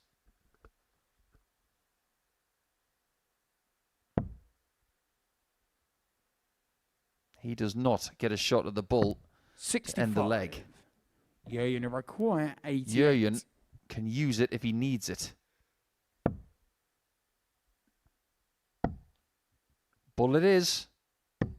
63.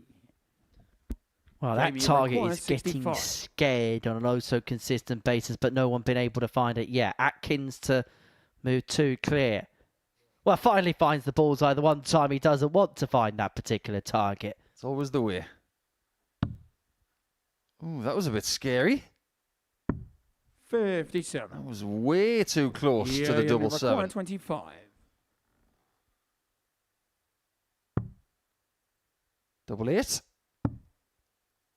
For another break throw. 17. And those mistakes could Jamie be costing him dear. 8.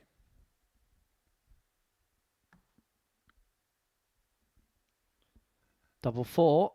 One in the previous leg. Wins in this one. He is so good on that side of the board, is Jamie Atkins. You know how we were saying at the top of the show Jurjen to throw first. Game on. how Atkins being favourite for this group seemed maybe the tiniest bit off? 58. He's within one leg of leading after 25% of this group. What's the saying? Even when the bookies get it wrong, they get it 42. right.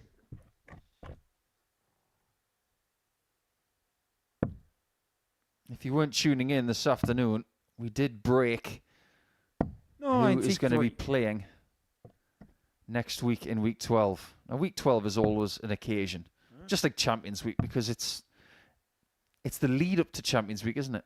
It's the last chance. 99. It is genuinely one of the most ridiculous week 12 lineups we have ever seen. And we've had some good ones. 84. Yes, we have. We most definitely have. Well, do you want your Tungsten teaser then? Can you name all the players that have won week 12s in the previous 10 Modus Super Series? Do you want to make it a bit harder?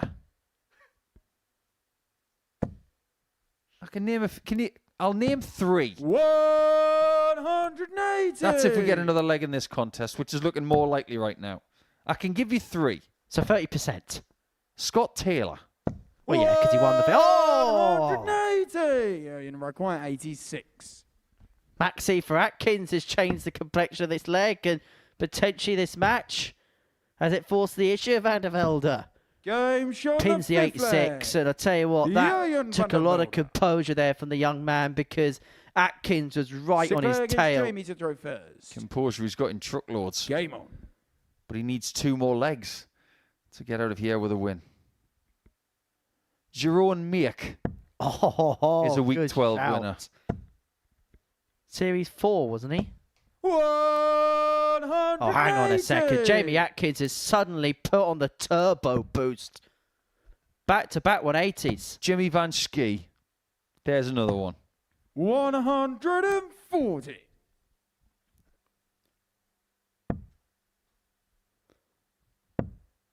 Can't believe you didn't get... There's a couple which I cannot believe you 85. haven't Said got. I would only give you 3. Well, I'll tell you what, we'll give you the answer later on in the evening. I'll tell you what, we'll give it a couple of games if you're at home to guess it right. At MSS Darts is our 93. handle.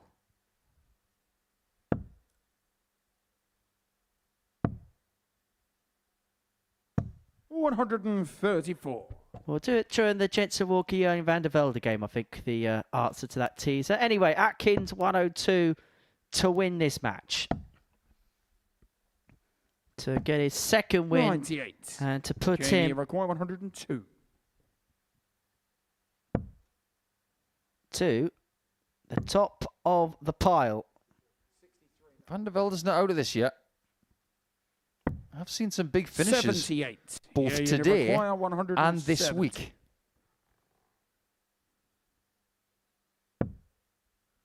Not right now. So you've got to fancy Atkins 96. to be the undefeated player Jamie require going into 24. round number 3 of Group B in week 11. So double 12 it is. And a Game 4-2 win it is for shot Jamie match. Atkins. Jamie And once again, Atkins. had to really fight for those couple of points. Found himself in a spot of bother at times against Jurjen Vandervelde. But he is playing beautifully tonight, Jamie Atkins. He was perhaps the one player that there was question marks about, but there's no question marks anymore. 4 points out of 4 for Jamie Atkins. He's looking to become the 11th name into Champions Week come Saturday. The final week of qualification begins on Monday. Week 12, and only one more chance to qualify for Champions Week. Series 2 winner Raymond Smith makes his return for the first time in 2.5 years. And this time, he's bringing company.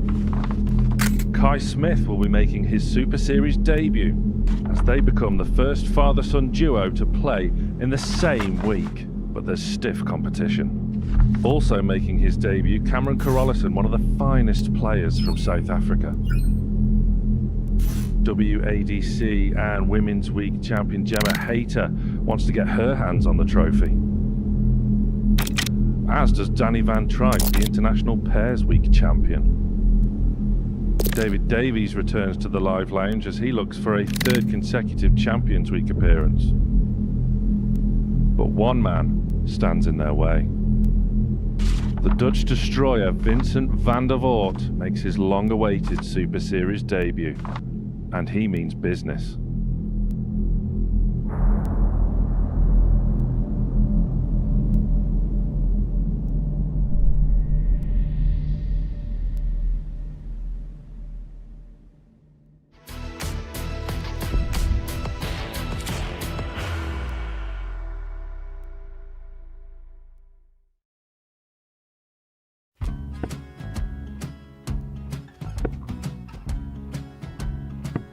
$54. Charlie McGuire, 164.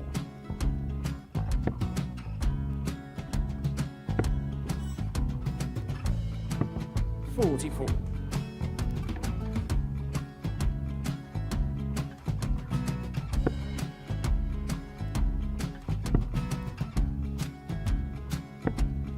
$32. Charlie require 120. Well, 120. He's got a fair, at least 2 handfuls at this. Just needs to stay 60. there. That's a good shot. halves his score, leaves himself on a 2-darter.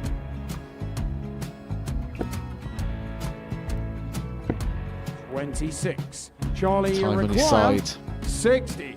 to become back-to-back singles champion.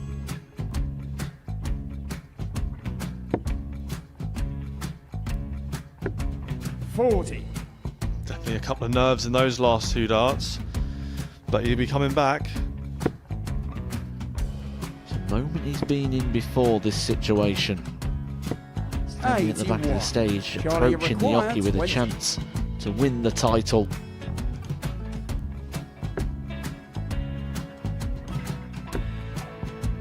He did this to win the first title, if you remember. 11. I think he's gone. Georgia I think require he's gone to 118. bust it, maybe. The first title he wanted 20. He went 6-7-7 to win it. He had a chance to replicate it again. Yeah, I get the feeling that was for a bust, and 39. on that situation there, George Scaife wasn't even able to take it out going to the 18s on that switch. Yeah, I think he just panicked a bit, but he's done well to get that big one. Sometimes can be the hardest part. Georgia requires This is it. 79. It's got to be 19s. It's got to be 19s for this shot. Big 20 and a double. He's got the first one. He's going to get a match dart here.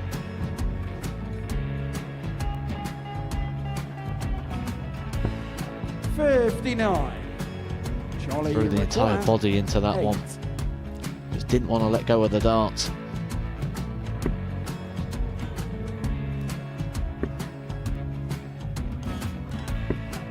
No score. He's given George a chance. Georgia require 20. I think George has been quite good on double 10 today. So many opportunities for Charlie Murphy. Go Couldn't get the job it. done. Got in the match! And the Red Dragon George Modus Scaife. Super Series Influencers Champion, George Scaife!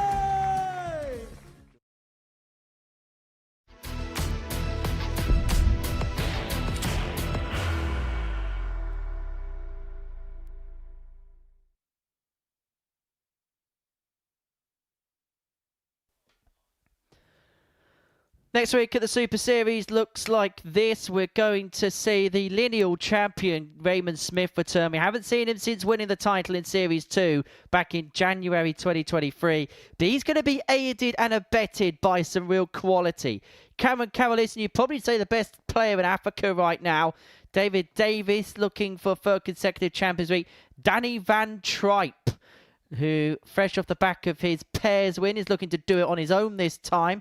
Group B sees the debut of Vincent Vandervelde to the Super Series alongside Gemma Hayter, fresh off the back of her debut of the World Match Play in Blackpool, and Charlie Martin, who made it through to the final of the Tour Championship last year. Kai Smith, son of Ray, will be in Group C.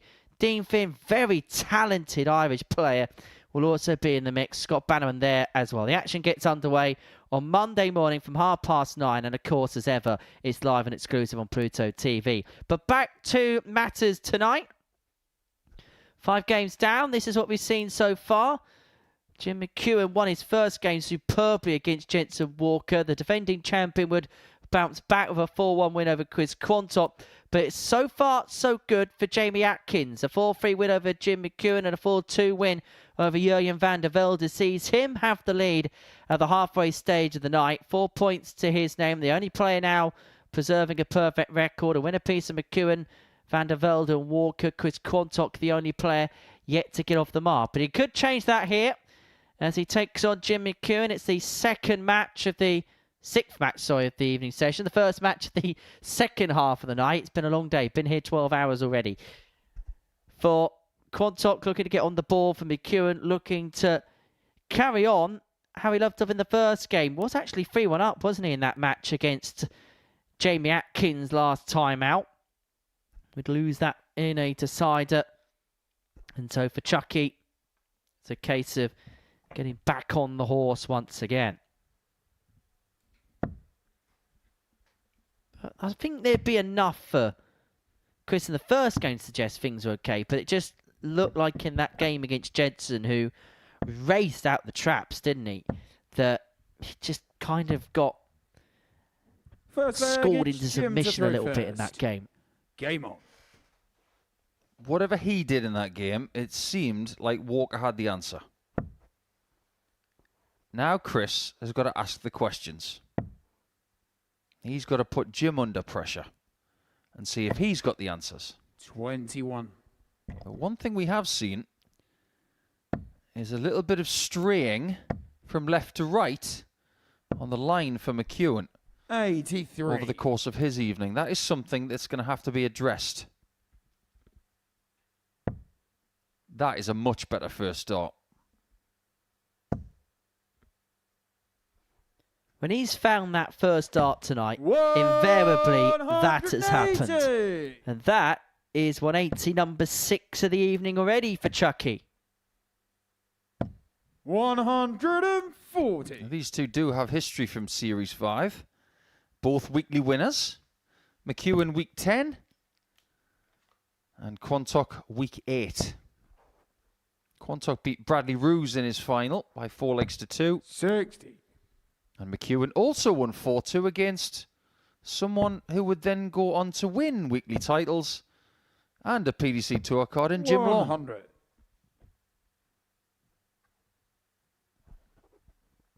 But ultimately, when it came to Champions Week in Series 5, there was only one person standing at the end, and that was this man.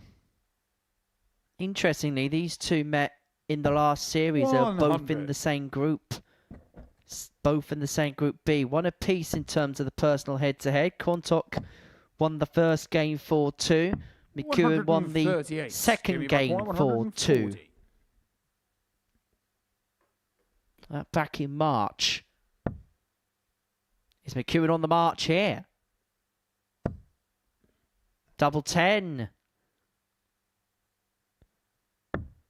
And that was to really pinch 130. Quanny's pocket, and that probably would have been 40. endemic of his night so far. Game shot on the But no first leg, mistake on the Chris tops. 13 Quantock. dart break for Quanny to go one up in this Second leg, it's contest. Chris to throw first. I Game hate on. to say I told you so, but at the start of the game I said Quanny's going to have to ask the questions. He's going to have to find out if McEwan's got the answers. He asked the 40. question. He left himself on tops. McEwan didn't have the answer on 140. That's how you can win darts matches. Sometimes you're going to close someone out and you don't give them a shot at a double. It's not going to happen 81. all the time. But if you can leave yourself in a position like on tops, 96. and your opponent is far back, and they're having to take out a big ton plus checkout, you're asking a lot of questions of your opponent. No way this doesn't go in the treble 20. 180. And tomorrow's lottery numbers are 5, 17, 28, 36. 60. And the bonus ball, 50. Please don't let them be the numbers. would be rather amusing if they are. Put it this way, if they are, see you guys. See ya. Bye. You don't even play the lottery. I don't know. 96. It always amuses me when someone says, if I were to win the lottery, do you play it? No. So what's the point in saying it? 140. Jamie Rock 144. And this one isn't too dissimilar to the one he's just missed.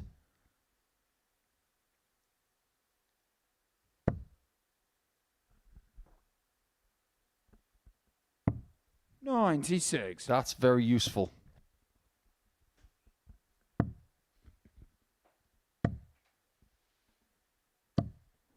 $85. Jimmy Rock 148.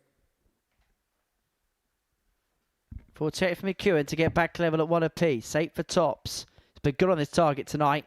He's missed it there. And he's come inside on the double 10 again. 80. And it's opened up the door for Quantock to go 2 up. Oh, Freudian slip. Not another missed single. 40. Jimmy McGuire. Seems to have an issue at the top of the board on the singles. He's missed a single 1 and a single 18 tonight. On the second And a leg, single Jim 20. McEwan. And McEwan makes no Third mistake on against Jim double to throw 5, and first. Game on. level we are at 1 apiece in this contest.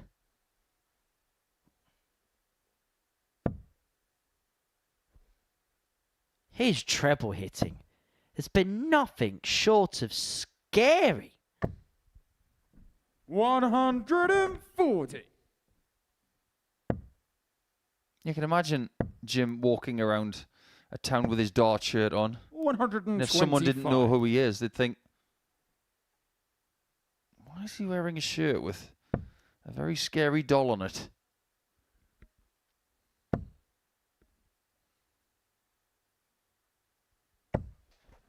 $140.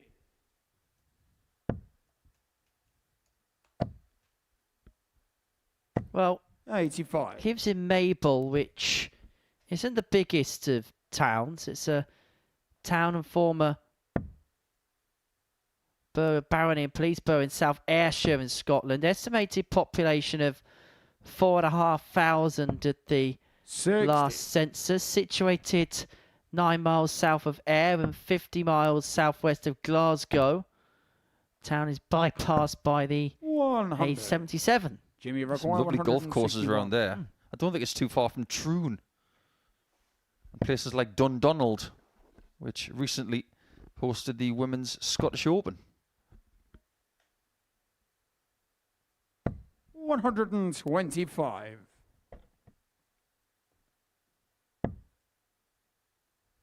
Quantock was in a good position after leg 1.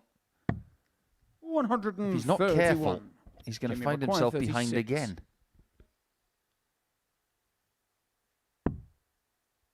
However, there's nothing he can do about this. Nothing at On all. the third leg, Jim McEwan. He is behind because McEwan has overtaken him with some really good stuff. Fourth leg, it's Chris to throw first. Game on. Has twin towns, Mabel, in Belgium, France, Germany and Italy. 140. Anything we know? Not really in terms of the town names. All kind of small towns twinned to one another. Beloil in Belgium, Krosno in France, Schotten in Germany and Arco in Trentino, 24. Italy. Ah, Trentino. That's in northern Italy. Beautiful snowy country. Got some nice wine up there. 100. And Trentino is very close to the Austrian border. And there's a lot of people in that region of Italy who are multilingual. Both Italian-speaking, German-speaking, and also people who have their own language. 134. Yeah, no records or written records or mention of the town and district until the 12th century, although the area was 81. mentioned by the Romans during their occupation of South Scotland. Do you know what I love about that? It's the fact that, it only dates back to the 12th century. Some countries on this planet weren't even invented. Or they weren't even 140. recognised until the 17th, 18th, 19th century. Yeah, Mabel's only been around for about 140. 900 years. Before Quantock goes to tops after 12, how about this? Robert Burns' mother was a resident in Mabel, Agnes Brown. Hold on, isn't that the main character of Mrs. Brown's Boys? 100. Chris, you require 40. Quanny's going for tops. Game shot And the Quanny fourth gets leg, Chris tops, Quantock. just like he did the last time. Just a clarification, Brown is the Fifth leg, maiden it's name Jim to of throw Robert first. Burns' mum. Game on. Never thought I'd say that line today. I'm sure Agnes Brown is the main character of Mrs. Brown's Boys. I'd have to trust you on that one. I don't know. I've had many a Christmas ruined through that programme. 46. So why do you keep watching it? Because it's the only time I really sit down and watch TV with my mother. 57.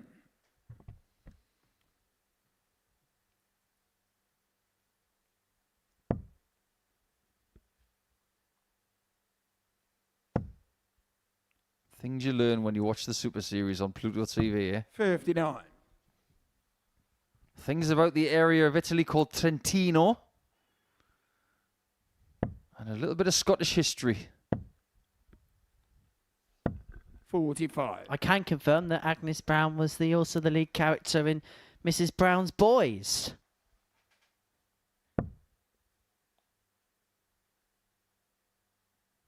They don't say brown in Scotland, Henry.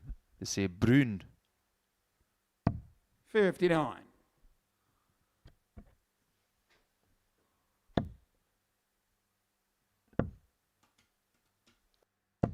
$60.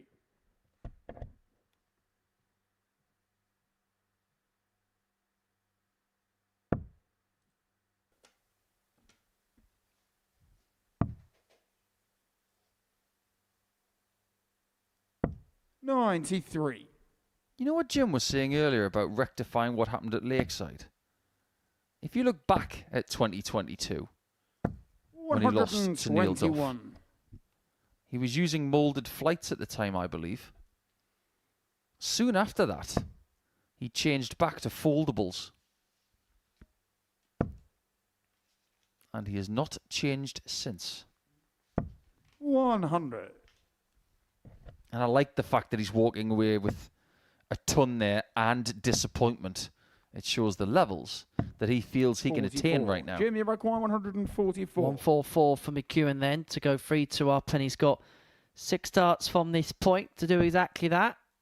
And he's going to need the full quotation of visits to get his nose in front 3-2. 58. This is one of those games right now where it can go either way. Someone's got to take this game by the scruff of the neck. 134. We might be about to find out who that is.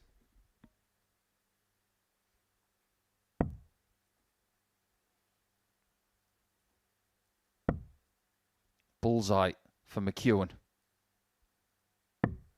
61. Very well chucked, but 40. not quite tight enough on the centre. This is a big dart.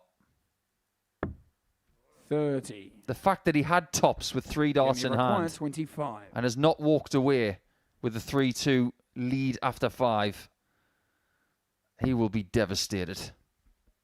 So McEwan looking at 2 12s to get his nose in front and to really rub it in Quantock's face.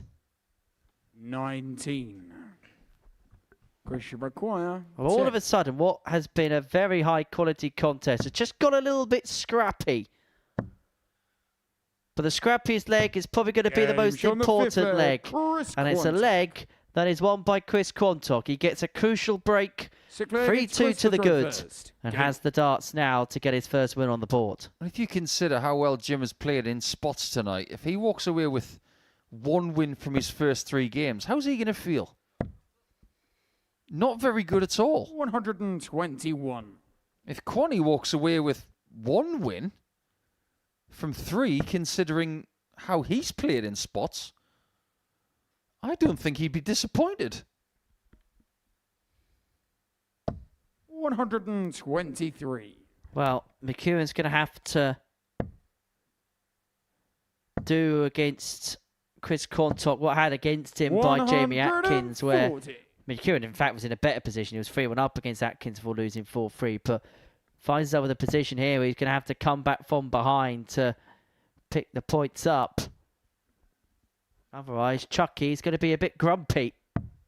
97.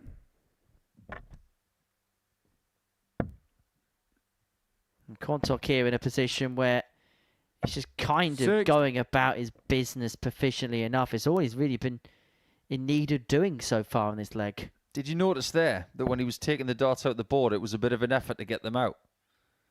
I think that shows just how much grip is on the points that he's using. 26.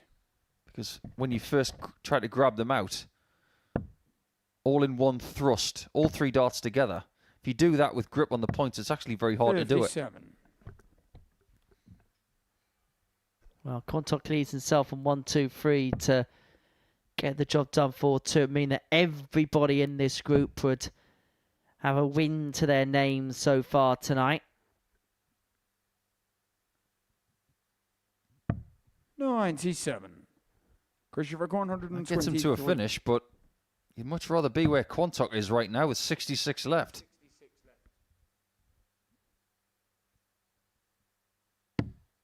he's going to go for this. 76. He was right on line. Jimmy Rack Just pulled low. But McEwan needs a big finish. He needs the Mitchell. The 158, which he famously hit in his world final win against Martin Adams. But Quantock here, 47 for a 4-2 win. McGuire, 47. Tops doesn't let him down this time. Chris At the start of that game, McEwan was favourite to win, but he doesn't get the victory. Quanny is off the mark. And like Henry said, everybody's now got to win. Quanny didn't need a great performance, but it was efficient at times. So he's on 2 points, just like 3 others.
Welcome back to the Modus Super Series, where before the break, Chris Quantock got the better of Jim McEwan by 4 legs to 2. Game 7 is a meeting of the 2 Group A combatants as Vandervelde and Jensen Walker go head-to-head. The only 2 players that are playing in a secondary group in this Group B, going head-to-head here.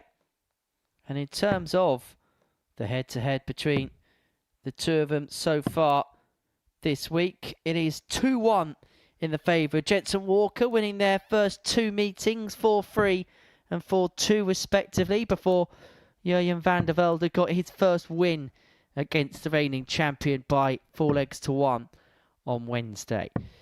And in terms of their evening so far, Jurjen 1 win, 1 defeat. Same equation for Jensen Walker, but if you actually punch in the numbers, Jurjen's playing the best start so far tonight of any of the 5 that are in the group.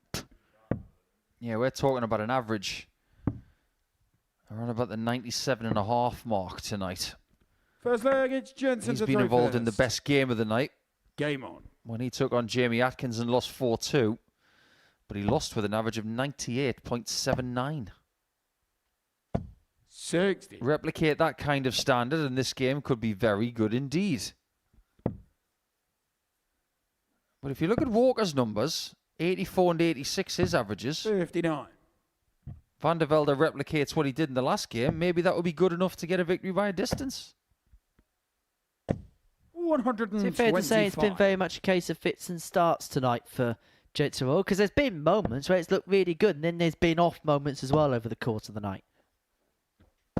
I think at this point we have to say that most players are starting to get what this place is all about. 57. You split it up into 2 things.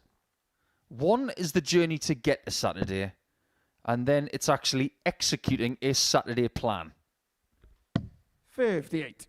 If Walker is as smart as I think he can be, this is now very much all about trying to usurp 84. other people to make sure he gets into Saturday to have a chance to defend his title.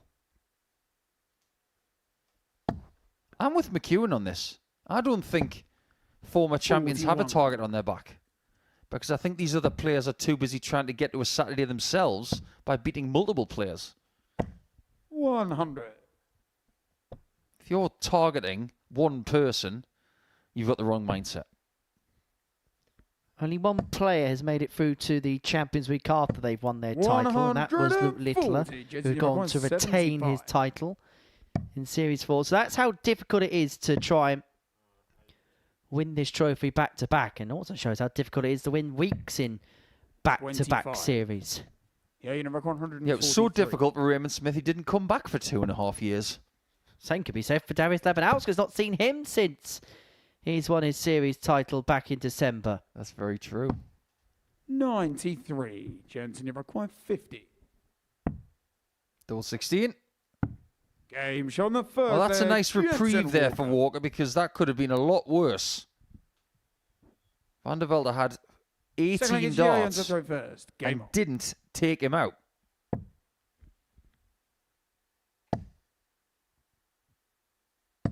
So 59. Walker one up. Now, I did say that we'd reveal the tungsten teaser 134. for the night in this game. And that is, can you name the other 10 players to have won week 12 of 140. Modus Super Series? I gave you 3. Yes. And I've told you the other 7. 140. I'm not going to ruin the surprise for people tuning in.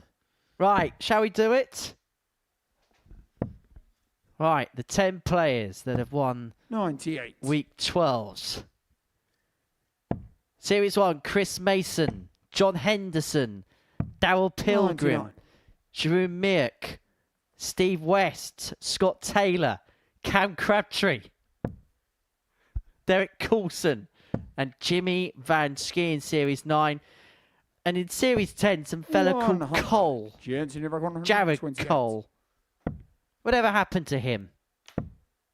Making him sound like James Bond. 63. Yeah, and you Played require more like a 104. Halifax fixed mortgage bond in the previous series. Anyway, double 12 for Jurjen. 80. Jensen, you require 65.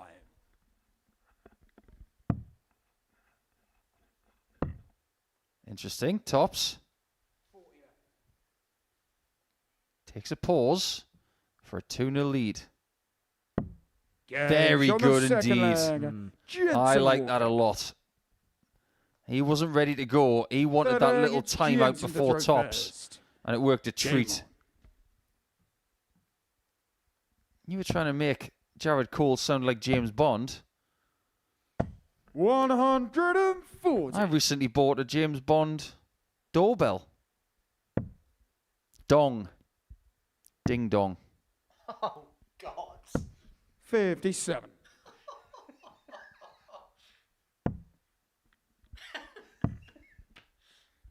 It's so bad it's good. 42. That might be the first time I've ever been live on air and I want to vomit. 140. That was the worst pun I've ever heard in a commentary box. I'm not sure it is. I can try and usurp it tonight, 82. That was absolutely horrible. 79. Well, this is a position where Walker can take a 3-0 lead. 59. I'm not going to lie, I don't like that switch on dart 2. I can understand why he did it. But I think dart 2 was more about staying up top. Oh, and that is really cruel. In every likelihood, Walker has got 6 darts from here. Jurgen's going to have to find something 98. rather captivating require 148. from this spot. It would be more impressive because he's just had a dart on the floor. Well, he's not going to find the 148, and so Walker returns to 80 to 94. move himself 3-0 in front and 80. to put him in cruise control. 2 from 2 so far, and he's doubling in this match. He's going to be 3 from 3. 75. And it's not going to be 3 from 4 either. And so Yeah, Vandervelde is going to get a 54. couple more to get himself on the board in this game. Double 10. 34. Jensen, you Chances require had. 5. Chances missed.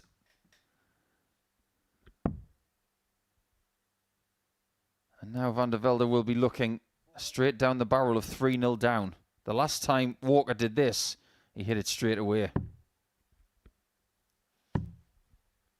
3. Not the same result. Yeah, you require 20. And so another opportunity presented to Jurgen to break back. And it will return the game to throw it Game from the 2-1. third leg. Jurgen Vandervelde. Walker's had chances to go clear. 4 chances to go 3 legs to the good. To throw first. Vandervelde Game on. pegs him back to within 1. I was quite surprised to learn that these two had never played each other until this week. Looking at their head-to-head 59. record outside of the Modus Super Series, they could have played in youth darts, in development tour darts. 92. Not a bean. So maybe they've been swimming in different pools for the last few years.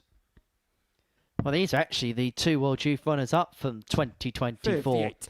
Jurgen, as we mentioned earlier on this evening, lost out to Jan van Veen, 6-5 in Minehead. And a week 100. later, Jensen Walker would lose out in the final of the WDF Boys World Championship to Archie Self. What a fine young talent he's becoming, Archie. 60. Definitely one to be on the radar of ours. 136. I don't know this for sure, but I would assume that Archie's nickname is Selfie. So if he goes on stage after a 57. walk on and takes a picture of himself, be taking a selfie self. Yep, we did get worse than the James Bond doorbell Hey, joke. Oh, 81. come on.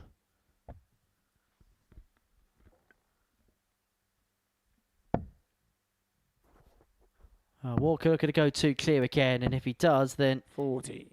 Jensen, you he require has the opportunity 92. to win the game in the next leg. Was that just a one-off leg of defiance from Jurgen there? 80. Well, that was the good route, but not the good result.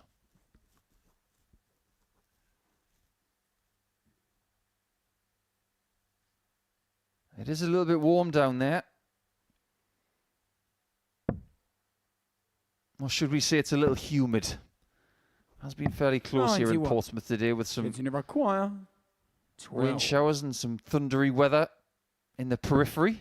Game shot on the fourth And egg. there's a storm brewing for Jensen Vandervelde Walker. here.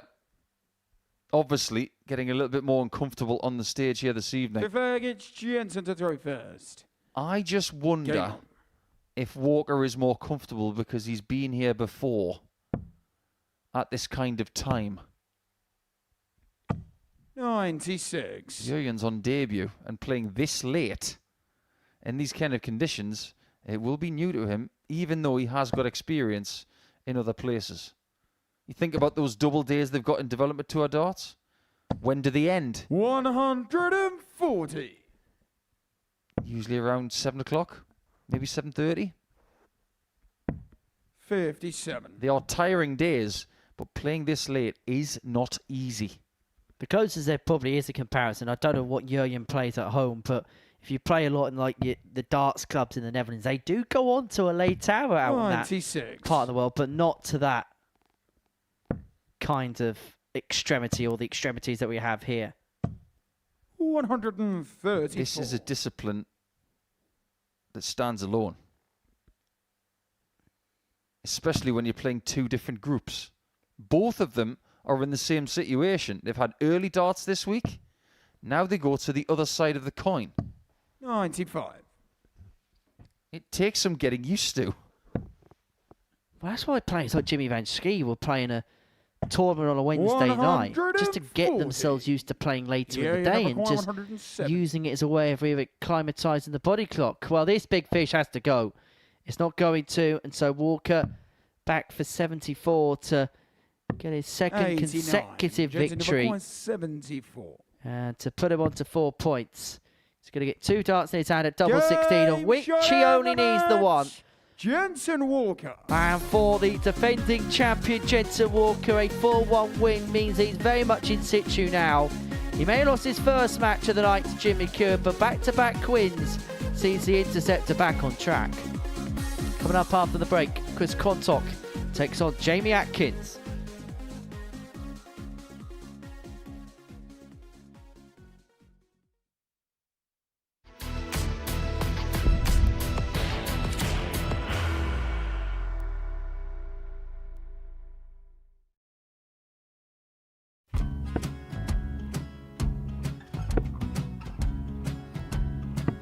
$54. Charlie McGuire, 164.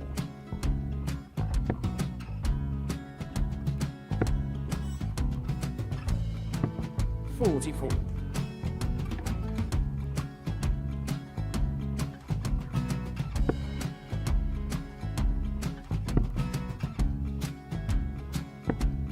$32. Charlie McGuire, 120.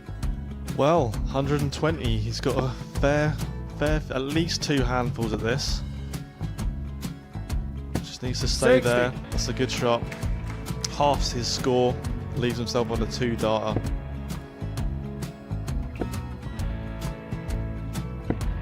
$26. Charlie Time on his McGuire, side 60. to become back-to-back singles champion.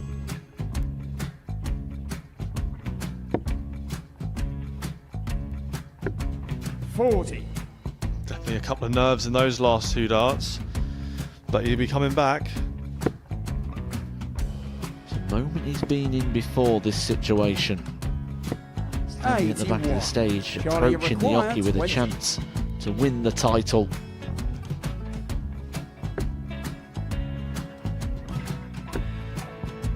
He did this to win the first title, if you remember. 11. I think he's gone. Georgia I think McGuire, he's gone to 118. bust it, maybe. The first title he won, he wanted 20. He went 6 7 to win it. He had a chance to replicate it again. Yeah, I get the feeling that was for a bust, and 39. on that Charlie situation there, George McGuire, Scaife wasn't even 9. able to take it out going to the 18s on that switch. Yeah, I think he just panicked a bit, but he's done well to get that big one. Sometimes can be the hardest part. Georgia McGuire, This is it. 79. It's got to be 19s.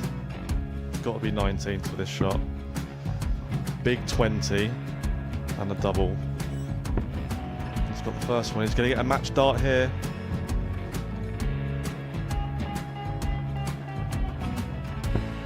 $59. Charlie Threw the entire McGuire, body into that 8. one. Just didn't want to let go of the dart.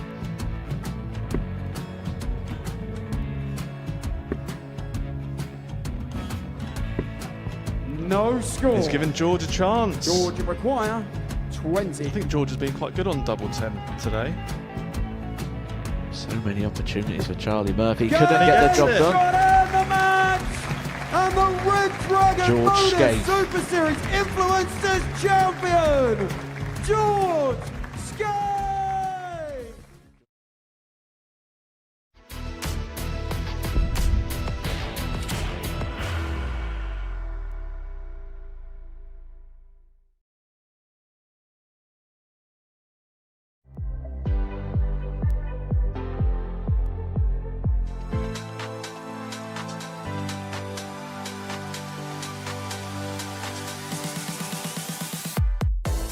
To return to Champions Week.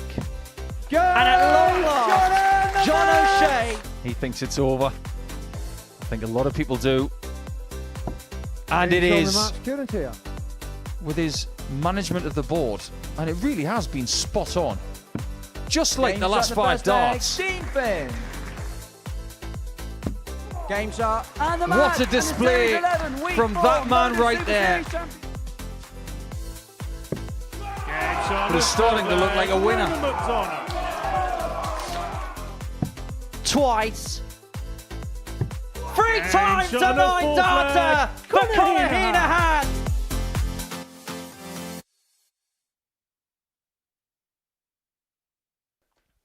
Yes, we'll find out who will be representing the Republic of Ireland on Saturday.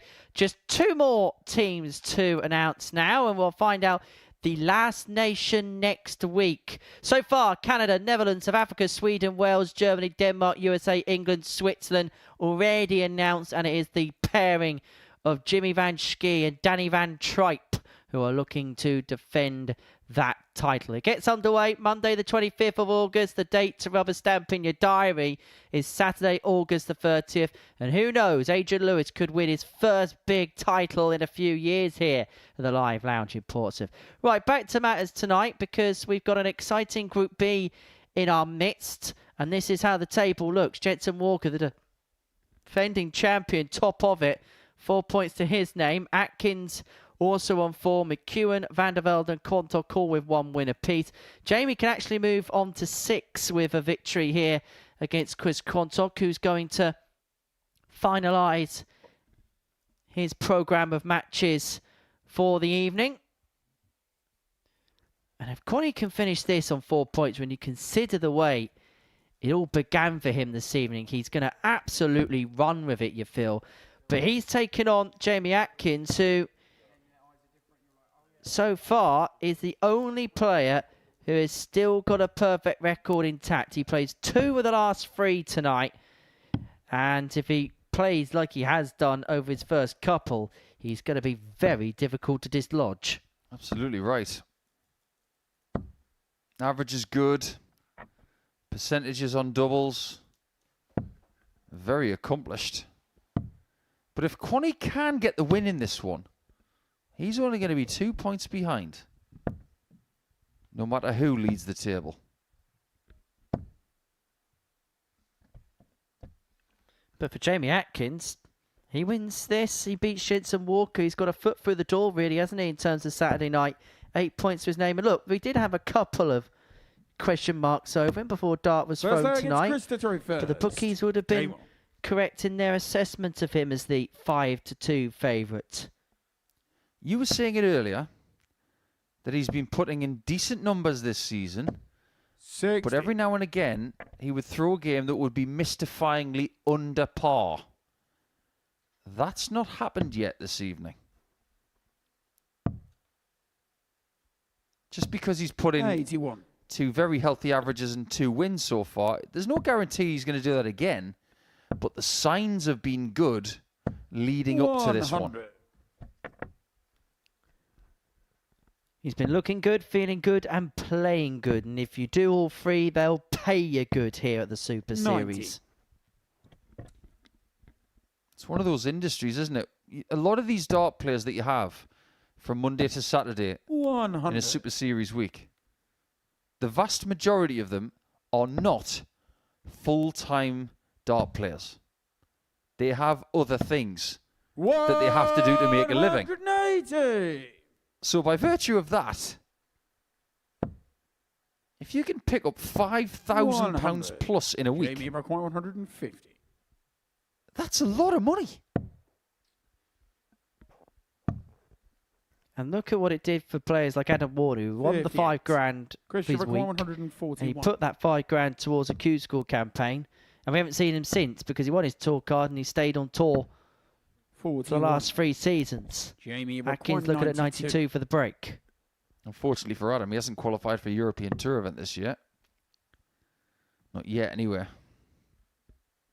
Very old school. But is it going to be very effective? 76. Christian McQuire This 100. one doesn't need any bulls. 20. Well, that's silly. Jamie requires 16. Chris should know better than that. Don't waste a dart. Doesn't matter whether your opponent's on double 8 or not. Well, do you see that look in the background of as if, what am I No doing? score. He knew the error of his rate as Christian soon McGuire, as he did it because he's a very astute player, is Chris. And actually, it's not the type of thing that we'd expect him to do. But look, credit goes where credit's due. He made the mistake with the previous turn. He's put it right. Second against All's well Jamie but to ends throw well. first. He finds Game. himself 1-0 up. Every now and again, because we are human beings, doesn't matter who you are, whether you're top of the world rankings, here or somewhere 91. else than Portsmouth, you are going to do something that you will, a matter of a second or two later, say, 60. I wish I hadn't done that. But to Quantock's credit, his next 2 darts were perfect. 140. Interesting. Just having a look at the weekly odds for the pair. Atkins went off today as the 11-2 joint second favourite alongside Jensen Walker. Steve Beaton headed the betting at 7-2. Quantock was 12-1. I'll tell you who's going to make the moves tomorrow morning when we have a look at the bookies' odds. It's going to be Ricardo Ham. He was 40-1 at the beginning of the day. I expect that to maybe cut in half in terms of a price. That's what I think.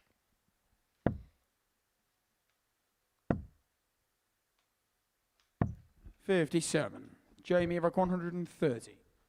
I still do not think that there is a clear favourite this week.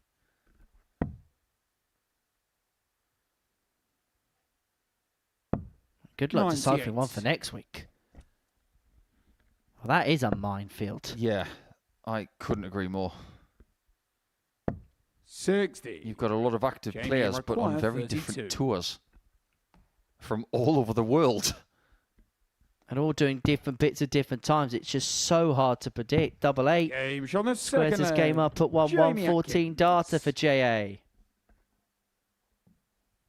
Third leg, If we it's Chris just to throw first. look at Game some of the names for next week, this is what makes it a nightmare to predict.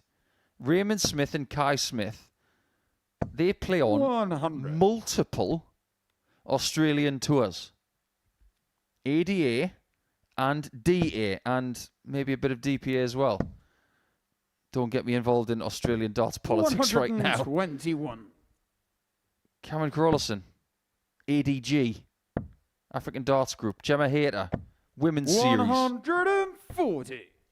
ADC, or WADC, Danny Van Tripe, Challenge Tour, Modus Super Series, David Davies, ADC, Vincent van der Voort, 100. wherever he wants.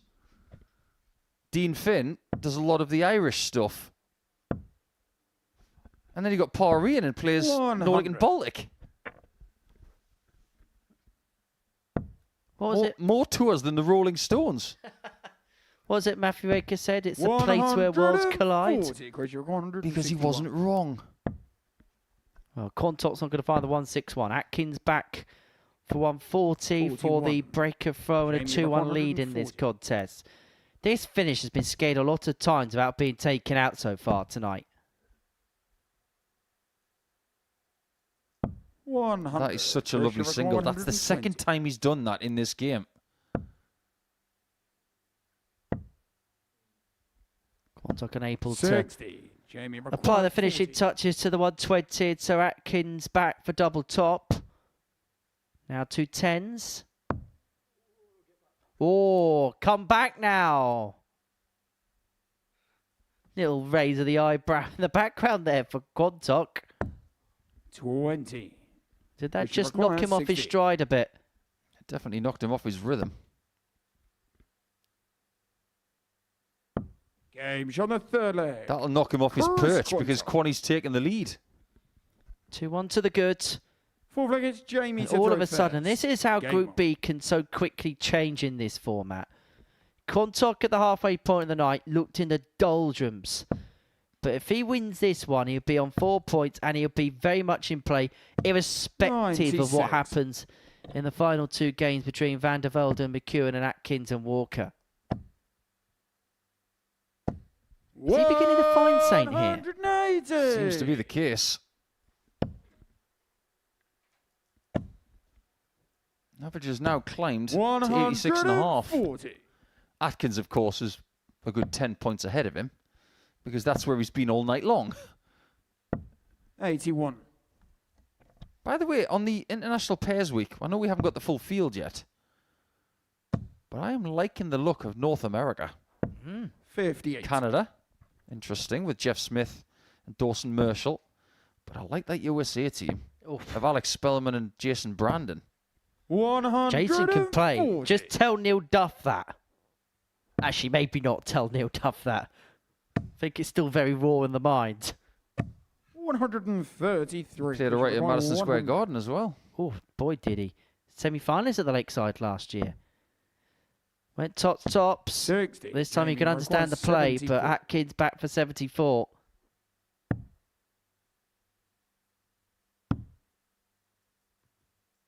Another step to the right. 42. Oh, he had it right on line. It Pressure just required, lost a 40. little bit of air towards the end. Double 10. 20. Jamie None of those McGuire, darts were close, 32. unfortunately. And that's why he's somewhat languidly going back to the table, thinking this leg's done. Well, Jamie Atkins has given him a plethora of presence in this game. 16. And just like the fairy Pressure required, godmother, he's 20. presented 3 more presents. And we've gone past the midnight hour.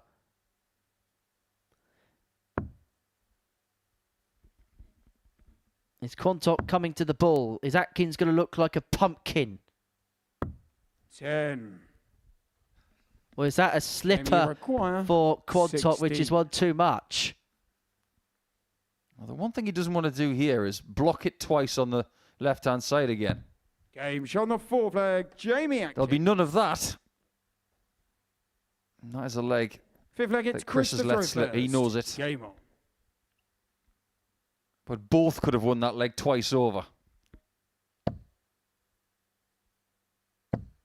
85. That is what is so infuriating about this sport at times. You've got to be able to handle these leg situations when you lose them. You've got to be able to rebound within a matter 140. of seconds. If you let it stew, you are completely cooked. 100. You know when someone loses a leg and they go to the back of the stage and they strop around and the arms flail and the facial expressions come in? 60. That's something you just can't do. You've got to be able to take a metaphorical punch in this game. 60. Well, we've passed the midnight hour and we've now incredibly entered the month of August. And before you say it, no, 96. you cannot pinch or punch me because it's the first of the month to me. I know I can't. We're in the workplace. 140. Funny enough, if you pinched and punched me, HR would probably overlook it.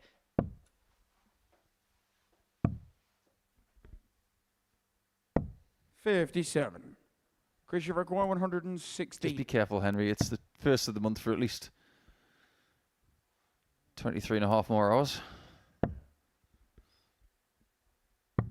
Bad luck though, isn't it, if you do it after Jamie, require midday? 148. That's April Fool's Day. Obviously I got told wrong at school then. 58. Chris, you require 40. Another chance for another leg.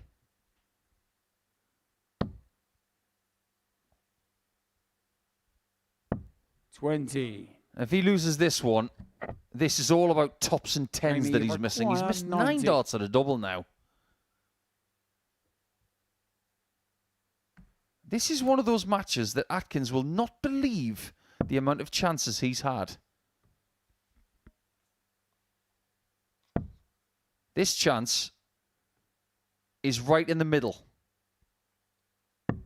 65. Chris, you require 20. But not quite there. Game shot. That's more like it. It is an unlikely lead for Quantock, because his average is a good 7 points less than his opponent. Game on. Well, in terms of the doubling, these two in this match have had more squabbles than Alfie Moon and Kat Slater. 123.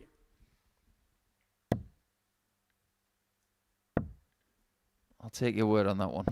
76.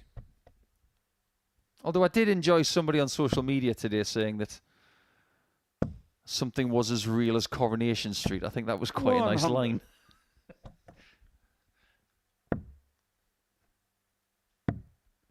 Do people still watch Coronation 58. Street? I'm too busy watching the darts. I've got questions. Is Ken Barlow still in it? Ken Barlow's not alive anymore. 59. And I thought he's still alive. 100.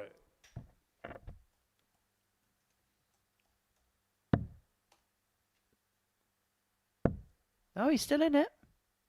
He's still in it. 139. Yeah. He was That's got to be AI. genuinely. He's been in it since the 50s. Yeah, he was in the first episode on the 9th of December 1960. He's still in 60. Coronation Street. Jamie, require 80. Back to the darts. And we're going back to tops.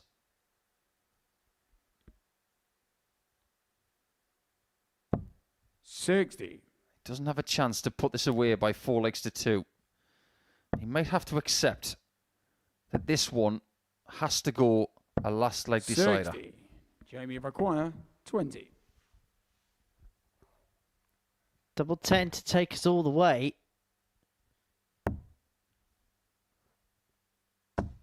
No He's score. looked very unsure in Chris, you that double require 10 when he's left it. 147.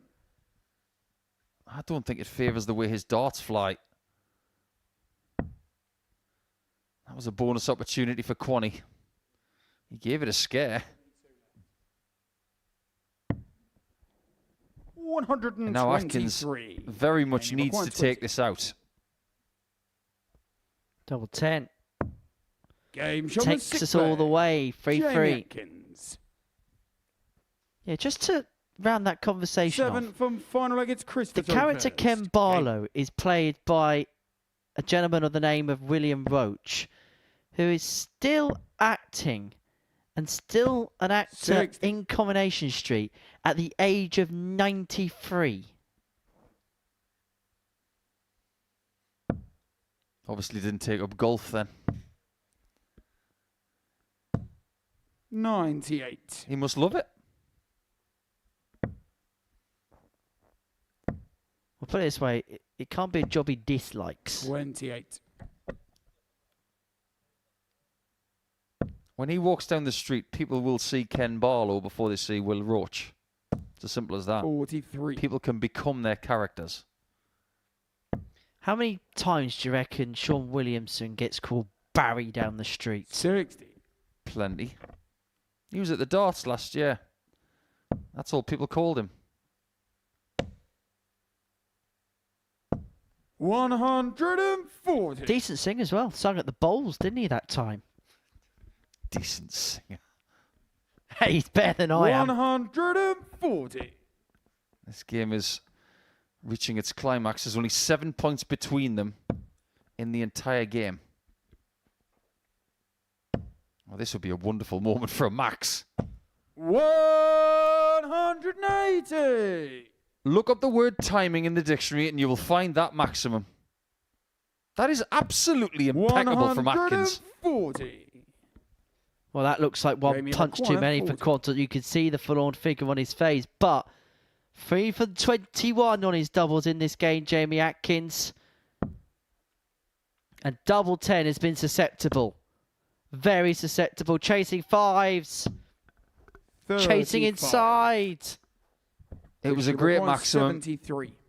They were all thrown quite well, but this could be the steal. This would be a really tough one for Jamie to swallow. Jamie's head is in his hands. He sinks to his haunches at the back of the stage. 65. But he's going to get one more reprieve. In snooker, they call this Shredsville. And you can tell Jamie that both McGuire, players' 5. heads are in a shed right now. So based on what you're saying, their heads are in Shedsville. Who can keep it together? Who can hold it together? Who even wants to 3. win this game? Chris, you 5 require match darts missed. 8. This, Chris, is a gift. And he No can't score. unwrap it. Well, the Jamie, way you that he require slung his head there looked 2. like he wanted to get on the receiving end of a corner kick into the penalty area.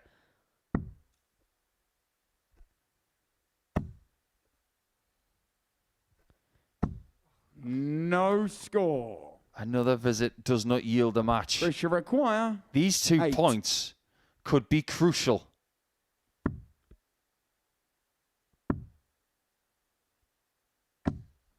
It's not there. No score. Jamie, you require This is 2. unbelievable drama for an 8th game on the first night of Group B. Well, neither player can scarcely believe what's Game happening. shut But it's out Jamie the match. Atkins that calls over the Jamie line. Atkins. And he almost looks embarrassed to win it. Quantock faces a figure of frustration. There's almost a look of embarrassment there for Jamie Atkins. It was the most nerve-shredding of finishes to what was otherwise a fairly decent game. But, well, the doubling stats tell it all, don't it? Jamie Atkins, 4 out of 30 on the doubles. Coming up after the break, Vandervelde takes on Jim McEwan.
Welcome back to the Super Series. 2 more games to go on this Thursday night. We're going to kick off with a meeting between Jurjen Vandervelde and Jim McEwan. Before the break, Jamie Atkins got the better Chris Quantock by 4 legs to 3. He's a win away, Jamie, from completing the card on the opening night's worth of play in this Group B.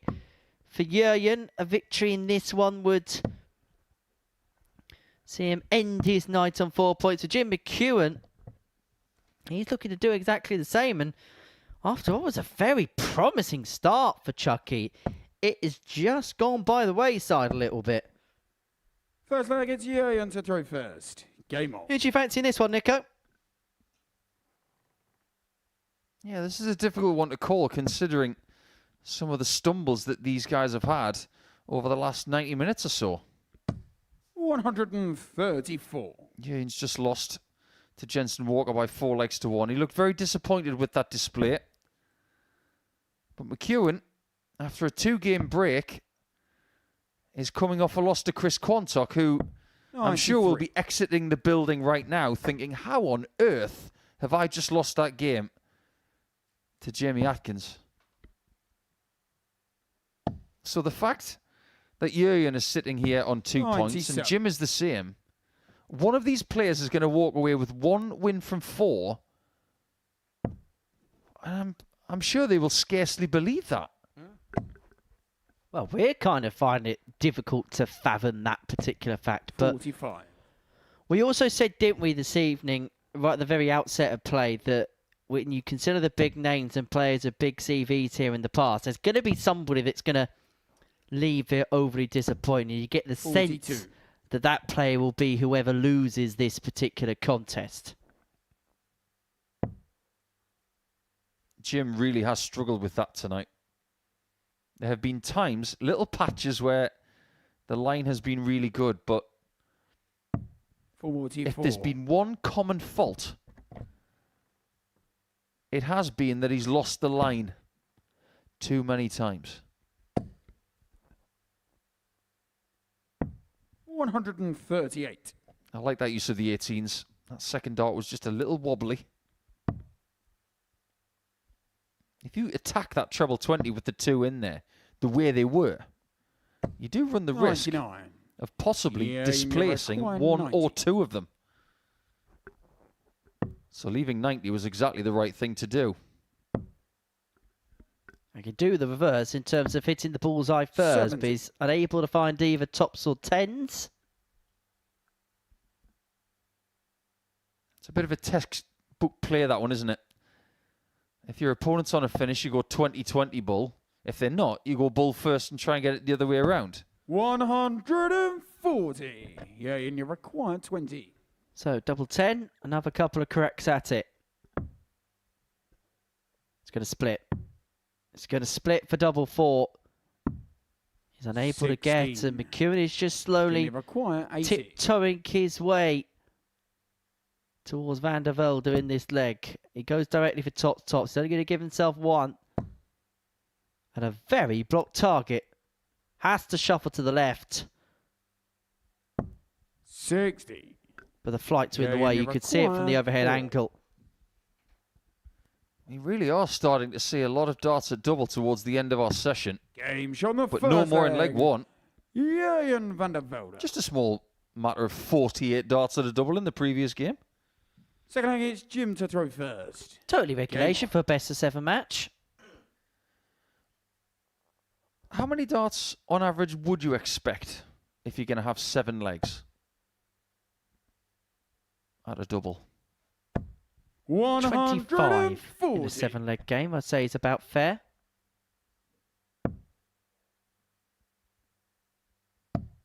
Maybe slightly less. Yeah, I'd go slightly less. 134. I'd go somewhere around 22. But for there to be more than double that?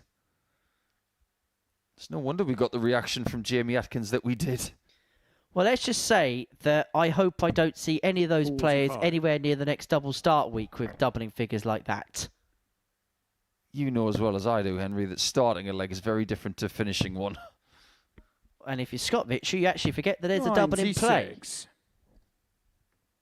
Did he forget to go for a double? Yep, and he's the one that should know better. I think it was Ricardo Pietreczko last year that did it at the Grand Prix. Terry Jenkins has done that as well, so it happens to the best of them.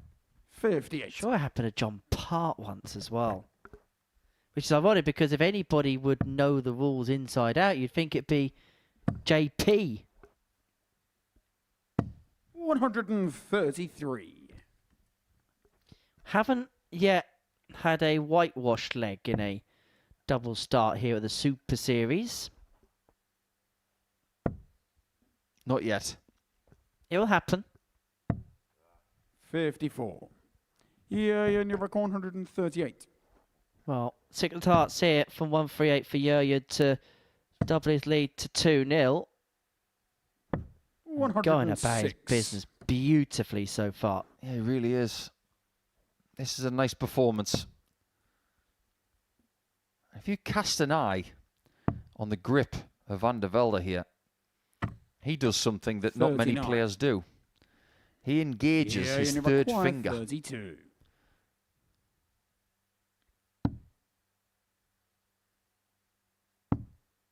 Double 8. Plenty of time on his side. Game shot on the Doesn't second need it. leg. 2-0. Jurjen Vandervelde. Now, if you were to mimic Jurjen's grip, if you had Third leg, index it's finger, Jurjen to throw first. thumb, Game middle finger, and third finger all on the barrel, that's quite an unusual grip. 57. Because what you're doing is you're engaging the inner hand a lot. One of the reasons why most dart players use 3-point grips, which is thumb, forefinger, and middle finger, is because it provides a bit of a free feeling in the inner hand, in the palm. If you engage the third finger in the grip, you have to close the grip.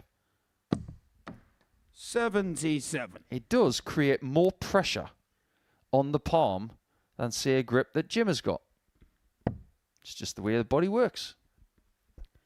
Well, the way Jim McEwan's thrown tonight, that first start has usually been inviting for him, but he was unable to find a 132. fifth consecutive power triple. But what he has done is put himself in a really good position to get his first leg on the board, and importantly for him as well, the break back to return the game to throw.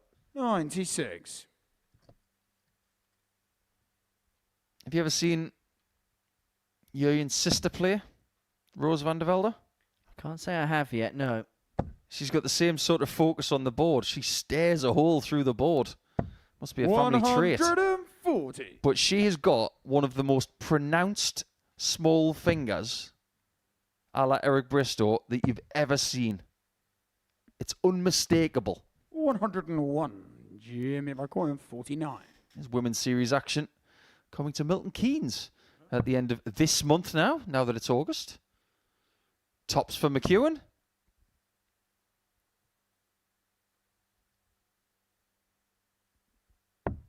Well, he was checking 29. Jurgen's position there. Yeah, you never quite 100. That is your quintessential looking over your shoulder moment here in leg 3. It also tells you how much he's disdaining double 10 tonight. Well, now there's pressure on what is a double that McEwan has had a bit of turmoil on at points tonight. Double 5 has bailed him out a couple of times. And double 5 is going to bail him out there. It's a break back from McEwan, back to 2-1. Fourth leg, it's Jim to throw first. Game on. And although it's a decent game, the numbers look okay. They do look like two players that have kind of got to the end of an evening shift and would be more than happy now to clock out from their night's work. 100. Someone yields 4 points, and somebody is going to be on 2 with Chris Quantock. The one thing they can't change 58 is what Atkins and Walker will have. Whoever loses this game is going to be outside of the top 3 going into tomorrow. How many times have we seen 57. McEwan in a bit of a sticky wicket? And he is able to find his way out. We are yet to figure out how Vandervelde has rooted himself into the week. He's done well 134. to get into Group B. But now the question is, can he make it to Saturday? And he might have to do it from an elimination position if he can't finish this job off. 120. He was that accurate, he managed to pierce the third dart in between the first two and Robin Hood it. And that was... Do you see his reaction to it? It was, oh, not you. 99. Hasn't even bothered to change the stem or the stem ring. He just says, right, give them here. I'll try these ones again. Well, that would have been 180, number 9 of the night for Jim McEwan if that actually went into the board. 58. But he certainly got himself back on the board. Trailed this game 2-0. And he's going to leave himself on a finish to square this game up at 2-2. But how much pressure can Jurgen apply? None more of them would have put McEwan bang under it. 126. So 1-2-6 or level game. Single leaves the bull. But a second treble yields a dart at double six. And that double six would have yielded a level match. Yeah, you require 110.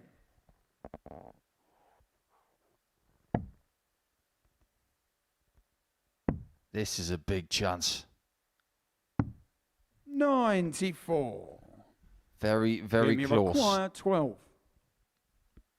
Are we going the distance again? Double three will tell us. Can't be cagey, Chucky. 9. He gave it a go, but that is the pitfall of the 16. trapdoor. Well, he's had his chances to level this match up. Vandervelde the street clear again. Game Double 8 is fouled. He's 3-1 up. He has the darts to Vandervelde. win this match. And as quickly as McEwan could have squared this game up, It's as quickly as the game could be over, Game on. because the young Dutchman now holds all the aces in this contest.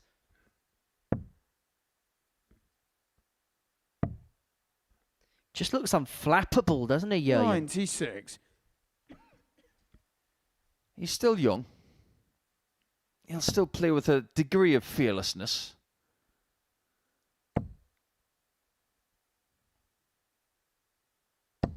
But not every dart player is the finished article at his age.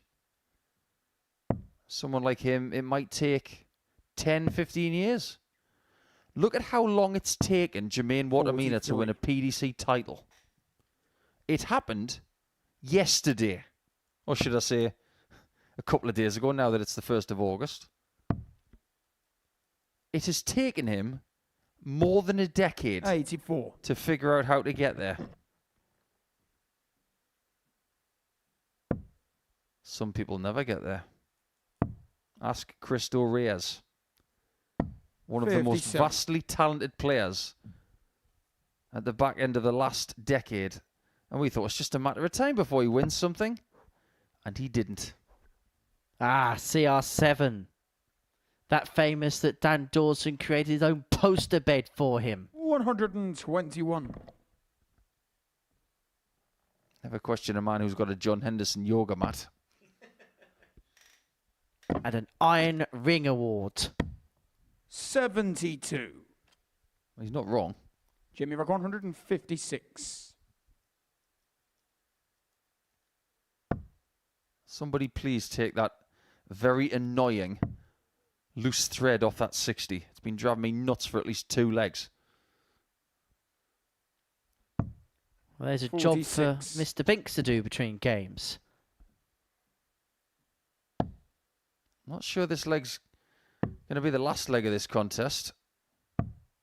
89. Jimmy require 110.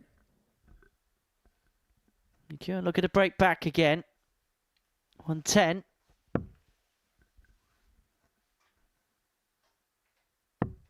Ball for tops. 90. It could be the last Yeah, leg. and require 144. 2 trebles needed. Interesting route. And he went for the second 76. 54. Interesting McGuire, 20. thought. Bit of a dead cat shot, that one. Game Didn't shot make on the any fifth difference. leg, Jim McEwan. Turns out it wasn't the leg last is leg Jim of to this throw first. contest. Game on. Turns out we've got more drama to come. Vandervelde has had one chance to win this game on throw.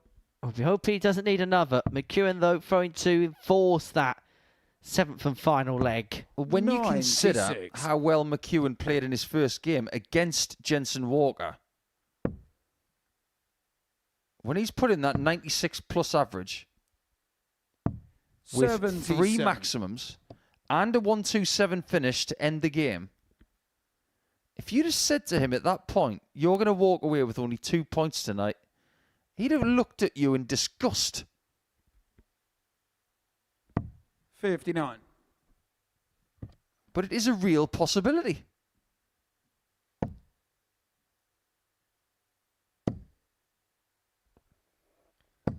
$140. Well, the first two you could have squeezed into a polo mint. That was how conjoined they were. I heard someone the other day saying other mints are available. And then the riposte to that was, well, none of the other ones have got a hole in them. And I thought that was the most brilliant response.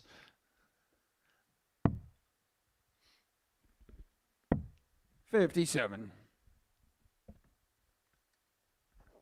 Just don't put it in a bottle of Coke, will you? You're thinking of a Mentos.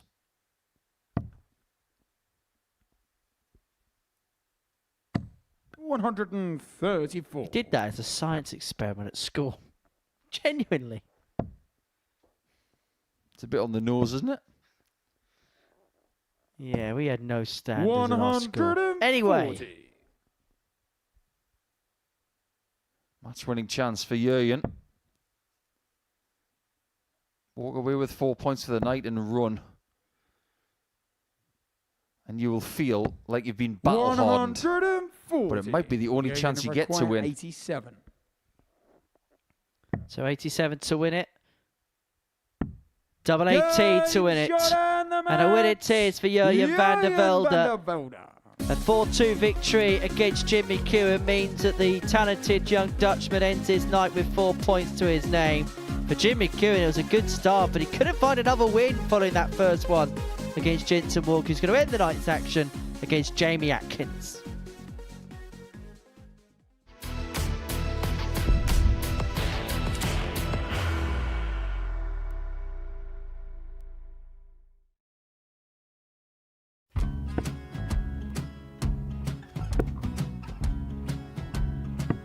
$54. Charlie McGuire, 164.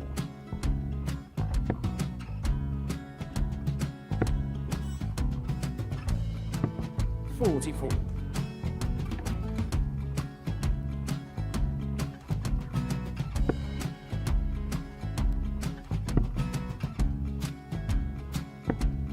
$32. Charlie McGuire, 120. Well, 120. He's got a fair, at least 2 handfuls at this. Just needs to stay 60. there. That's a good shot.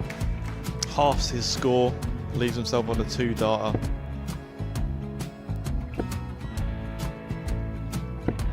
$26. Charlie Time on his McGuire, side 60.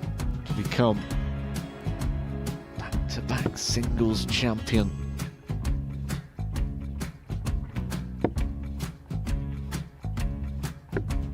$40.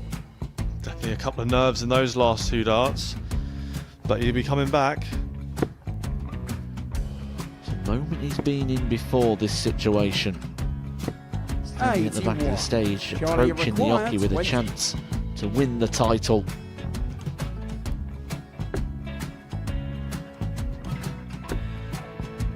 He did this to win the first title, if you remember.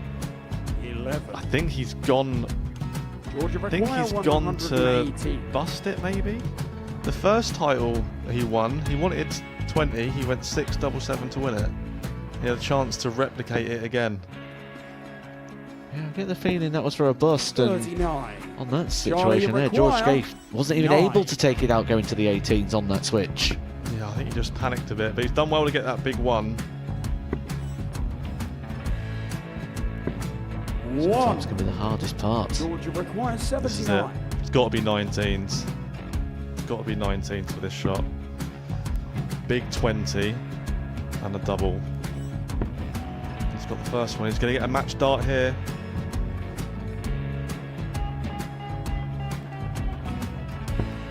$59. Charlie Threw the entire require body into that 8. one. Just didn't want to let go of the dart.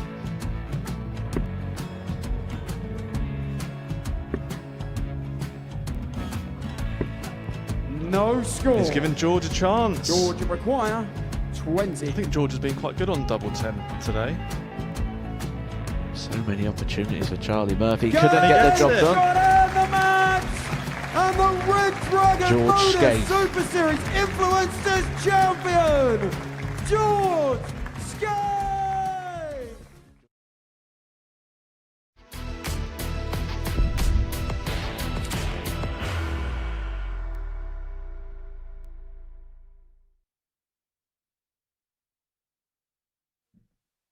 Final game of the night is a meeting between Jamie Atkins and Jensen Walker, the defending champion who kicked the night off with a 4-1 defeat to Jim McEwan. Is going to round the evening's proceedings off against Jamie, who is looking to complete the card on the opening night's worth of play.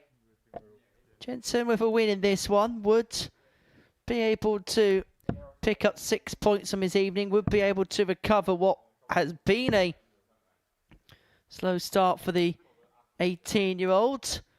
Coventry City supporter is Jensen, and as always, when I have a chat with him before a night's play gets underway, the conversation very quickly turns to football. He was saying he's very, very much looking forward to the prospects of his Coventry City side this season.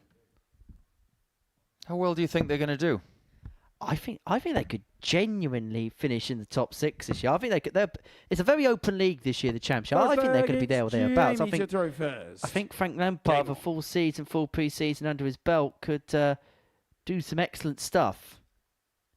Well, earlier on today, we were talking to Dave Pallett, who plays in the same darts team as Jensen Walker. If you're still awake, Dave, go to bed. You've got a job to do later on today. 57. I loved hearing from Dave Pallett this afternoon. I'm not going to lie. It was really nice to see him so purposeful. 97. Even though he'd won 5 from 5, it was very much a head-on approach 60. from Pallett here this week. And even when we were speaking to him,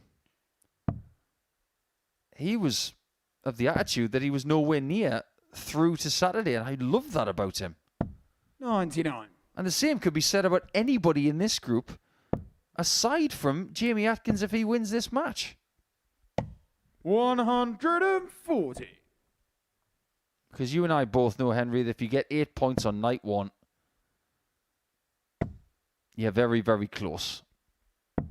138. And particularly because everybody's picked up points tonight, it means that just one win at any point on Friday evening would be enough to see him through to 60. the Saturday showpiece. 72.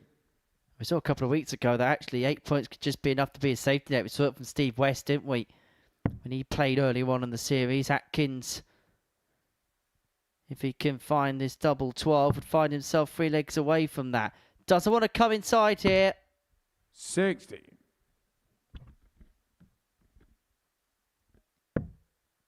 I think that's one of the pitfalls of going that route on 72. 26. Because you can find yourself on either double 6 or double 3.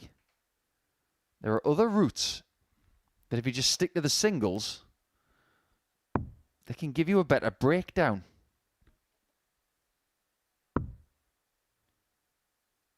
Trapdoor. 6. Jensen, you require 150. All of a sudden, things get a little bit tetchy. All of a sudden, Jensen's got an opportunity, but he's not going to find the 158. 85. It's a good last start. Jamie, you require With Jamie's 6. attack angle here, this is not simple. It just got a little simpler.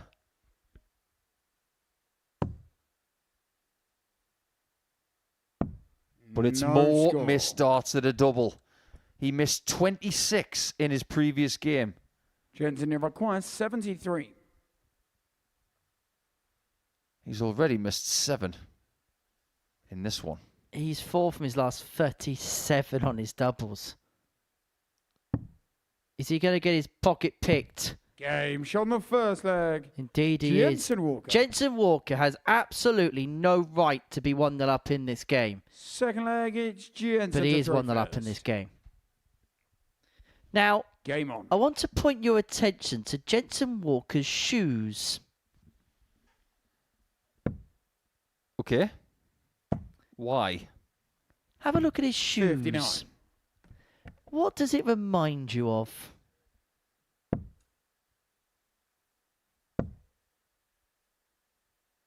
And don't say shoes. 91. You mean the most popular shoes in darts right now with the kids? Yep. 100. He's wearing a Timmy. A mallet. That's the name of the shoe. Right.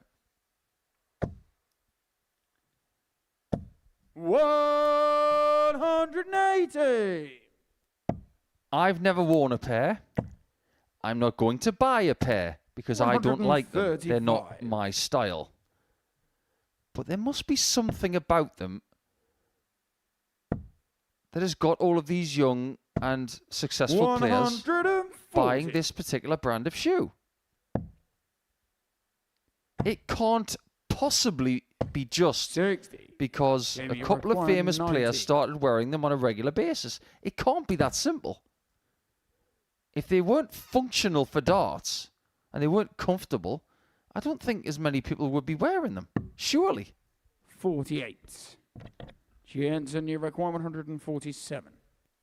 For 2-0, not to be. And so Atkins, 42 to square this game up at 1 apiece to get the Jamie, break require back. 42. Well, this should be a game he should be comfortably in front in. This should be for 2-0. 10. But the 2-0 scoreline could be in the other direction Jensen, you here. require 8. Lick your lips, Jensen. And get your knife and fork out.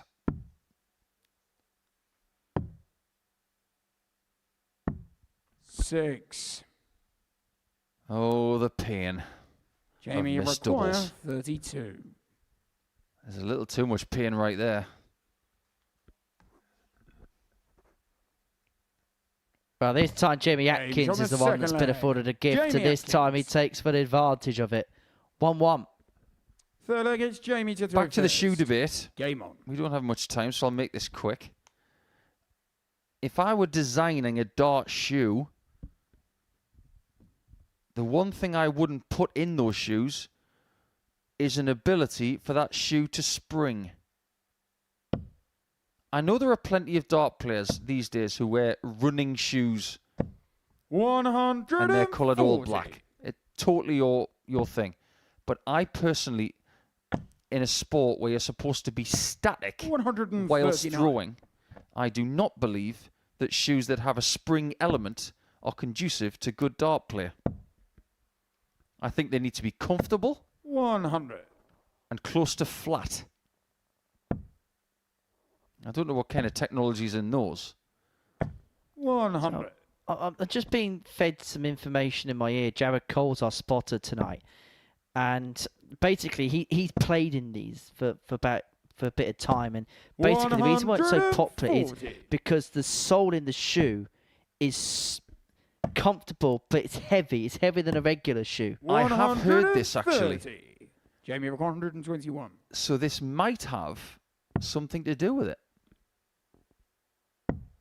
If there's a heavy heel in a shoe like that, 53. Jensen, 132. it might just keep you a little bit more rooted and stable.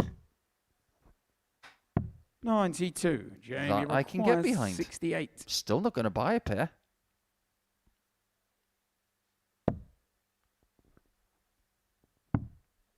Who can buy a double?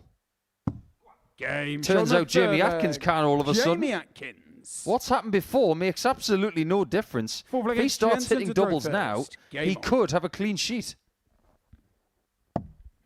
Go on, he says. 134. Defeat here mean that Jensen Walker's night would be bookended by defeats.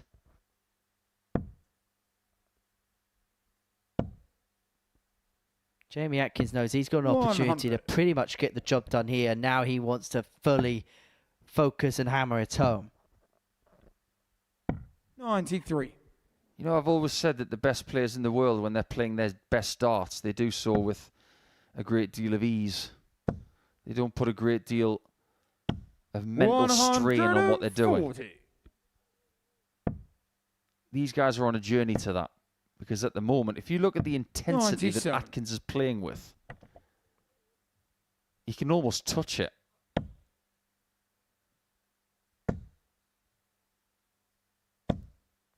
$100.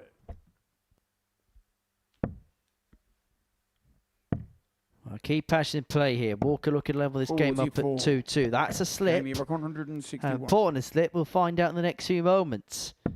Maybe an irrelevant slip if Atkins finds the 161. But the treble 17 goes a-begging. 97. Jensen back 133. This should be a treble 19 start.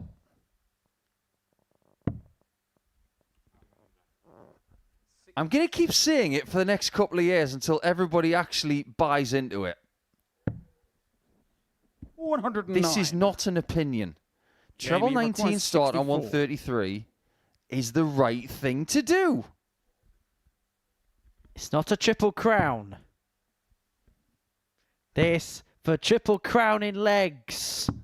Game shown the fourth leg. And the match play of Jamie Atkins is just too much for the premier player that is Jensen Walker right now. Jamie to throw first. Well, these two know plenty about each other because Jensen played at youth level for England at the same time that Jamie Atkins was playing in the senior team. Jamie is not going to the World Cup this year. So he's not going all the way to South Korea. It is very, very difficult to get in that team. 97. We do wish all of the countries very well in going to the WDF World Cup this year. 59. They're great occasions. A lot of our good friends and colleagues are going to be there. Laura Turner, Jared Cole and Scott Mitchell will 45. be representing England, and we wish you all the very best. Do bring back a fridge magnet, though, if you could. That'd be great. 60. Yes, all the very best. Bring me back a present. Welcome to the world of Henry Deacon. 85. Only a cheap one, like a £5. 58.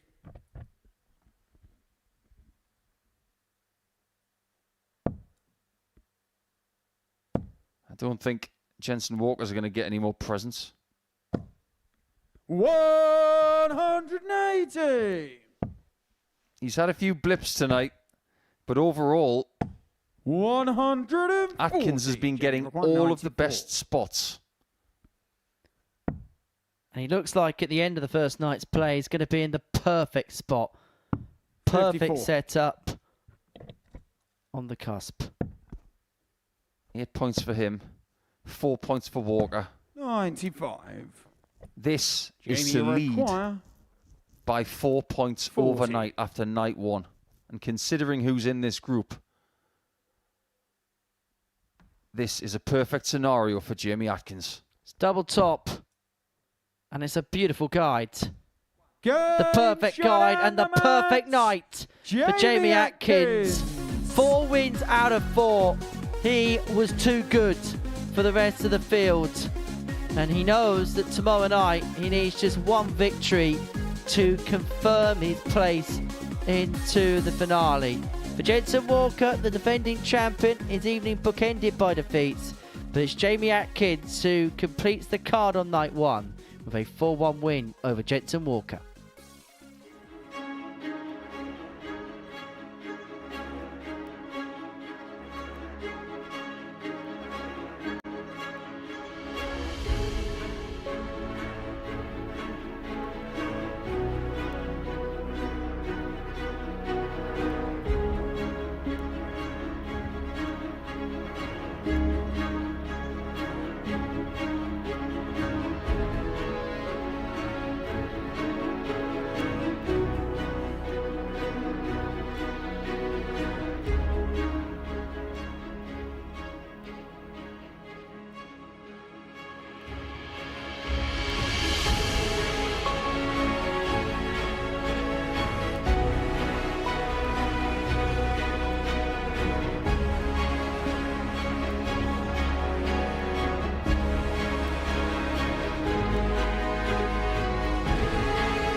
Welcome back to the Modus Super Series, where this is how the night concluded in Group B. A 4-1 win for Jamie Atkins against Jensen Walker meant the man from the Midlands completed the card on the first night's worth of play. 4 points for Jensen Walker at the end of the evening. Same has to be said about Julian Vandervelde as well. Jim McEwan and Chris Quantock will be the two players that walk out the building most disappointed, particularly Jim McEwan after the start he made to the evening. 96 average in his first game, and he didn't pick up another win following that point. But it was Jamie Atkins who tops the table overnight. He's a win away from qualifying through to another Saturday here at the Super Series. And look, Paul Nicholson's alongside me here in the studio at the beginning of the night. That he was the one we had the question marks over. We know that this season so far hasn't quite been as prolific as 2024 has been. But 4 games, 4 wins. Look, towards the end, he maybe had to ride his luck a little bit. But in his first 2 games, he was absolutely superb. Yeah, there was a couple of really good performances there from Jamie, and I think that instilled a little bit of confidence. But when he needed a little bit of fortune, it really showed up. Don't expect that to happen tomorrow night or a little bit later on Friday, because it's not going to happen again. You're not going to get a game where you'll have 30 darts at a double and still come out the winner. That just doesn't happen very often. So he took his luck, he ran with it, he played a little bit better in his 4th game, and he was able to keep Jensen Walker at bay. And now he's got the knowledge that 1 win on Friday night will get him through to Saturday to potentially have that first weekly win. This is probably the win that changed the whole group, hasn't it? Not just for Jamie, but for pretty much everybody else as well. Yeah, potentially. I think it's going to be a scrap for the last 2 spots. I can see Jamie getting through no problem by winning one of his first couple of games tomorrow. But as for everybody else, it's a dogfight, isn't it? Nothing less, nothing more than that. It's going to be a real dogfight. 2 spots from 4 players, and any one of them could grab a spot. Jensen Walker, 4 points from his evening. What went right and what went wrong? It's all just a little bit erratic, I think. Some of the good stuff is really good, but the in-between visits, I just get the feeling his game's in a bit of flux at the minute. I'm not really sure what to make of it. I don't even know if he knows where his game is at right now. So it'll be interesting to get his thoughts ahead of Saturday if he were to make it. So in terms of his week and in terms of his night, it's very erratic. Is it just a case of just overnight go back to the world, just maybe just stewing over a little bit? What do you think will be the mindset between tonight and tomorrow? This may seem like a bit of a strange comment, but you've got to be able to forget what's just happened. So Thursday night / Friday is gone. Get back to a bed, shut off your mind, and just completely forget it. Whatever went right, that should be the last thing in your mind before you go to sleep tonight. All of the things that went wrong, you've just got to say, right, they're gone, forget about them and let's move on.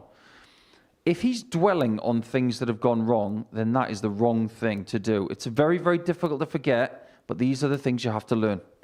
For you and Vandervelde, is it a bit of a head scratcher tonight? Yeah, just a bit. I think if you consider some of the levels he was attaining earlier on in his first couple of games, the fact that he's walking away with this points total doesn't make sense to him. It really doesn't. But there are other people in his position. It could have been a lot worse. It could have been a lot better. The thing is, we're still in the first phase of the week. Now, some people might break it into 3 phases. Group A, secondary group, and Saturday. A lot of people, they like to say that Monday to Friday is the first phase. Getting to Saturday, still very attainable for Jurgen. What the hell happened to Jim McEwan? I really don't know. I mean, after that first game where he averaged 96, like you said, 3 180s, doubles looked solid. At that point, you're thinking people are in real trouble against him tonight, and it just didn't seem to happen after that. So the fact that he's walking away with 2 points is a total mystery, a mystery that even Taggart couldn't even solve. Overall, and we can have a look at the tournament bracket for one of the first days worth of play. What have we seen over the course of C and B this afternoon and this evening, in your opinion? There's been some good stuff. I like to think that people have got out of the traps. Dave Pallett most definitely did, averaging well over 100 in his first game. Jim McEwan getting out of the traps tonight. The difference between those two, though, is that Pallett was able to sustain the victories, whereas Jim could not. The good thing for Jim is that he's still very much in with the hunt, and he could still get into Saturday quite comfortably. As for Pallett, I think it's just a matter of time before he punches his ticket. He was just too good. Well, we've had a fun 13 hours or so, whatever it is, in each other's company. Nico, thank you so much. We shall reconvene, and we should do it all again tomorrow. I hope you can join us for the ride as well. Plenty coming up across Pluto TV in the intervening times. Coming up, we've got the Tungsten Talk, which features Jim McEwan and Andreas Harrison. That's a Championes edition. That's once we're done here. Double session of live darts for you tomorrow. 1 o'clock we get underway with Group C. We're back tomorrow night from 10 p.m. for the conclusion of Group B. And then all roads lead to Saturday night's final. Steve Beaton has already confirmed his ticket there, and he's looking to win his first week here at the Super Series. Looking for a first Champions Week appearance, and it may well be another big name that's joining already stacked card at Champions Week. But it was Jamie Atkins who is the best of the bunch in B tonight. We shall see you tomorrow morning. Take care. Bye-bye for now.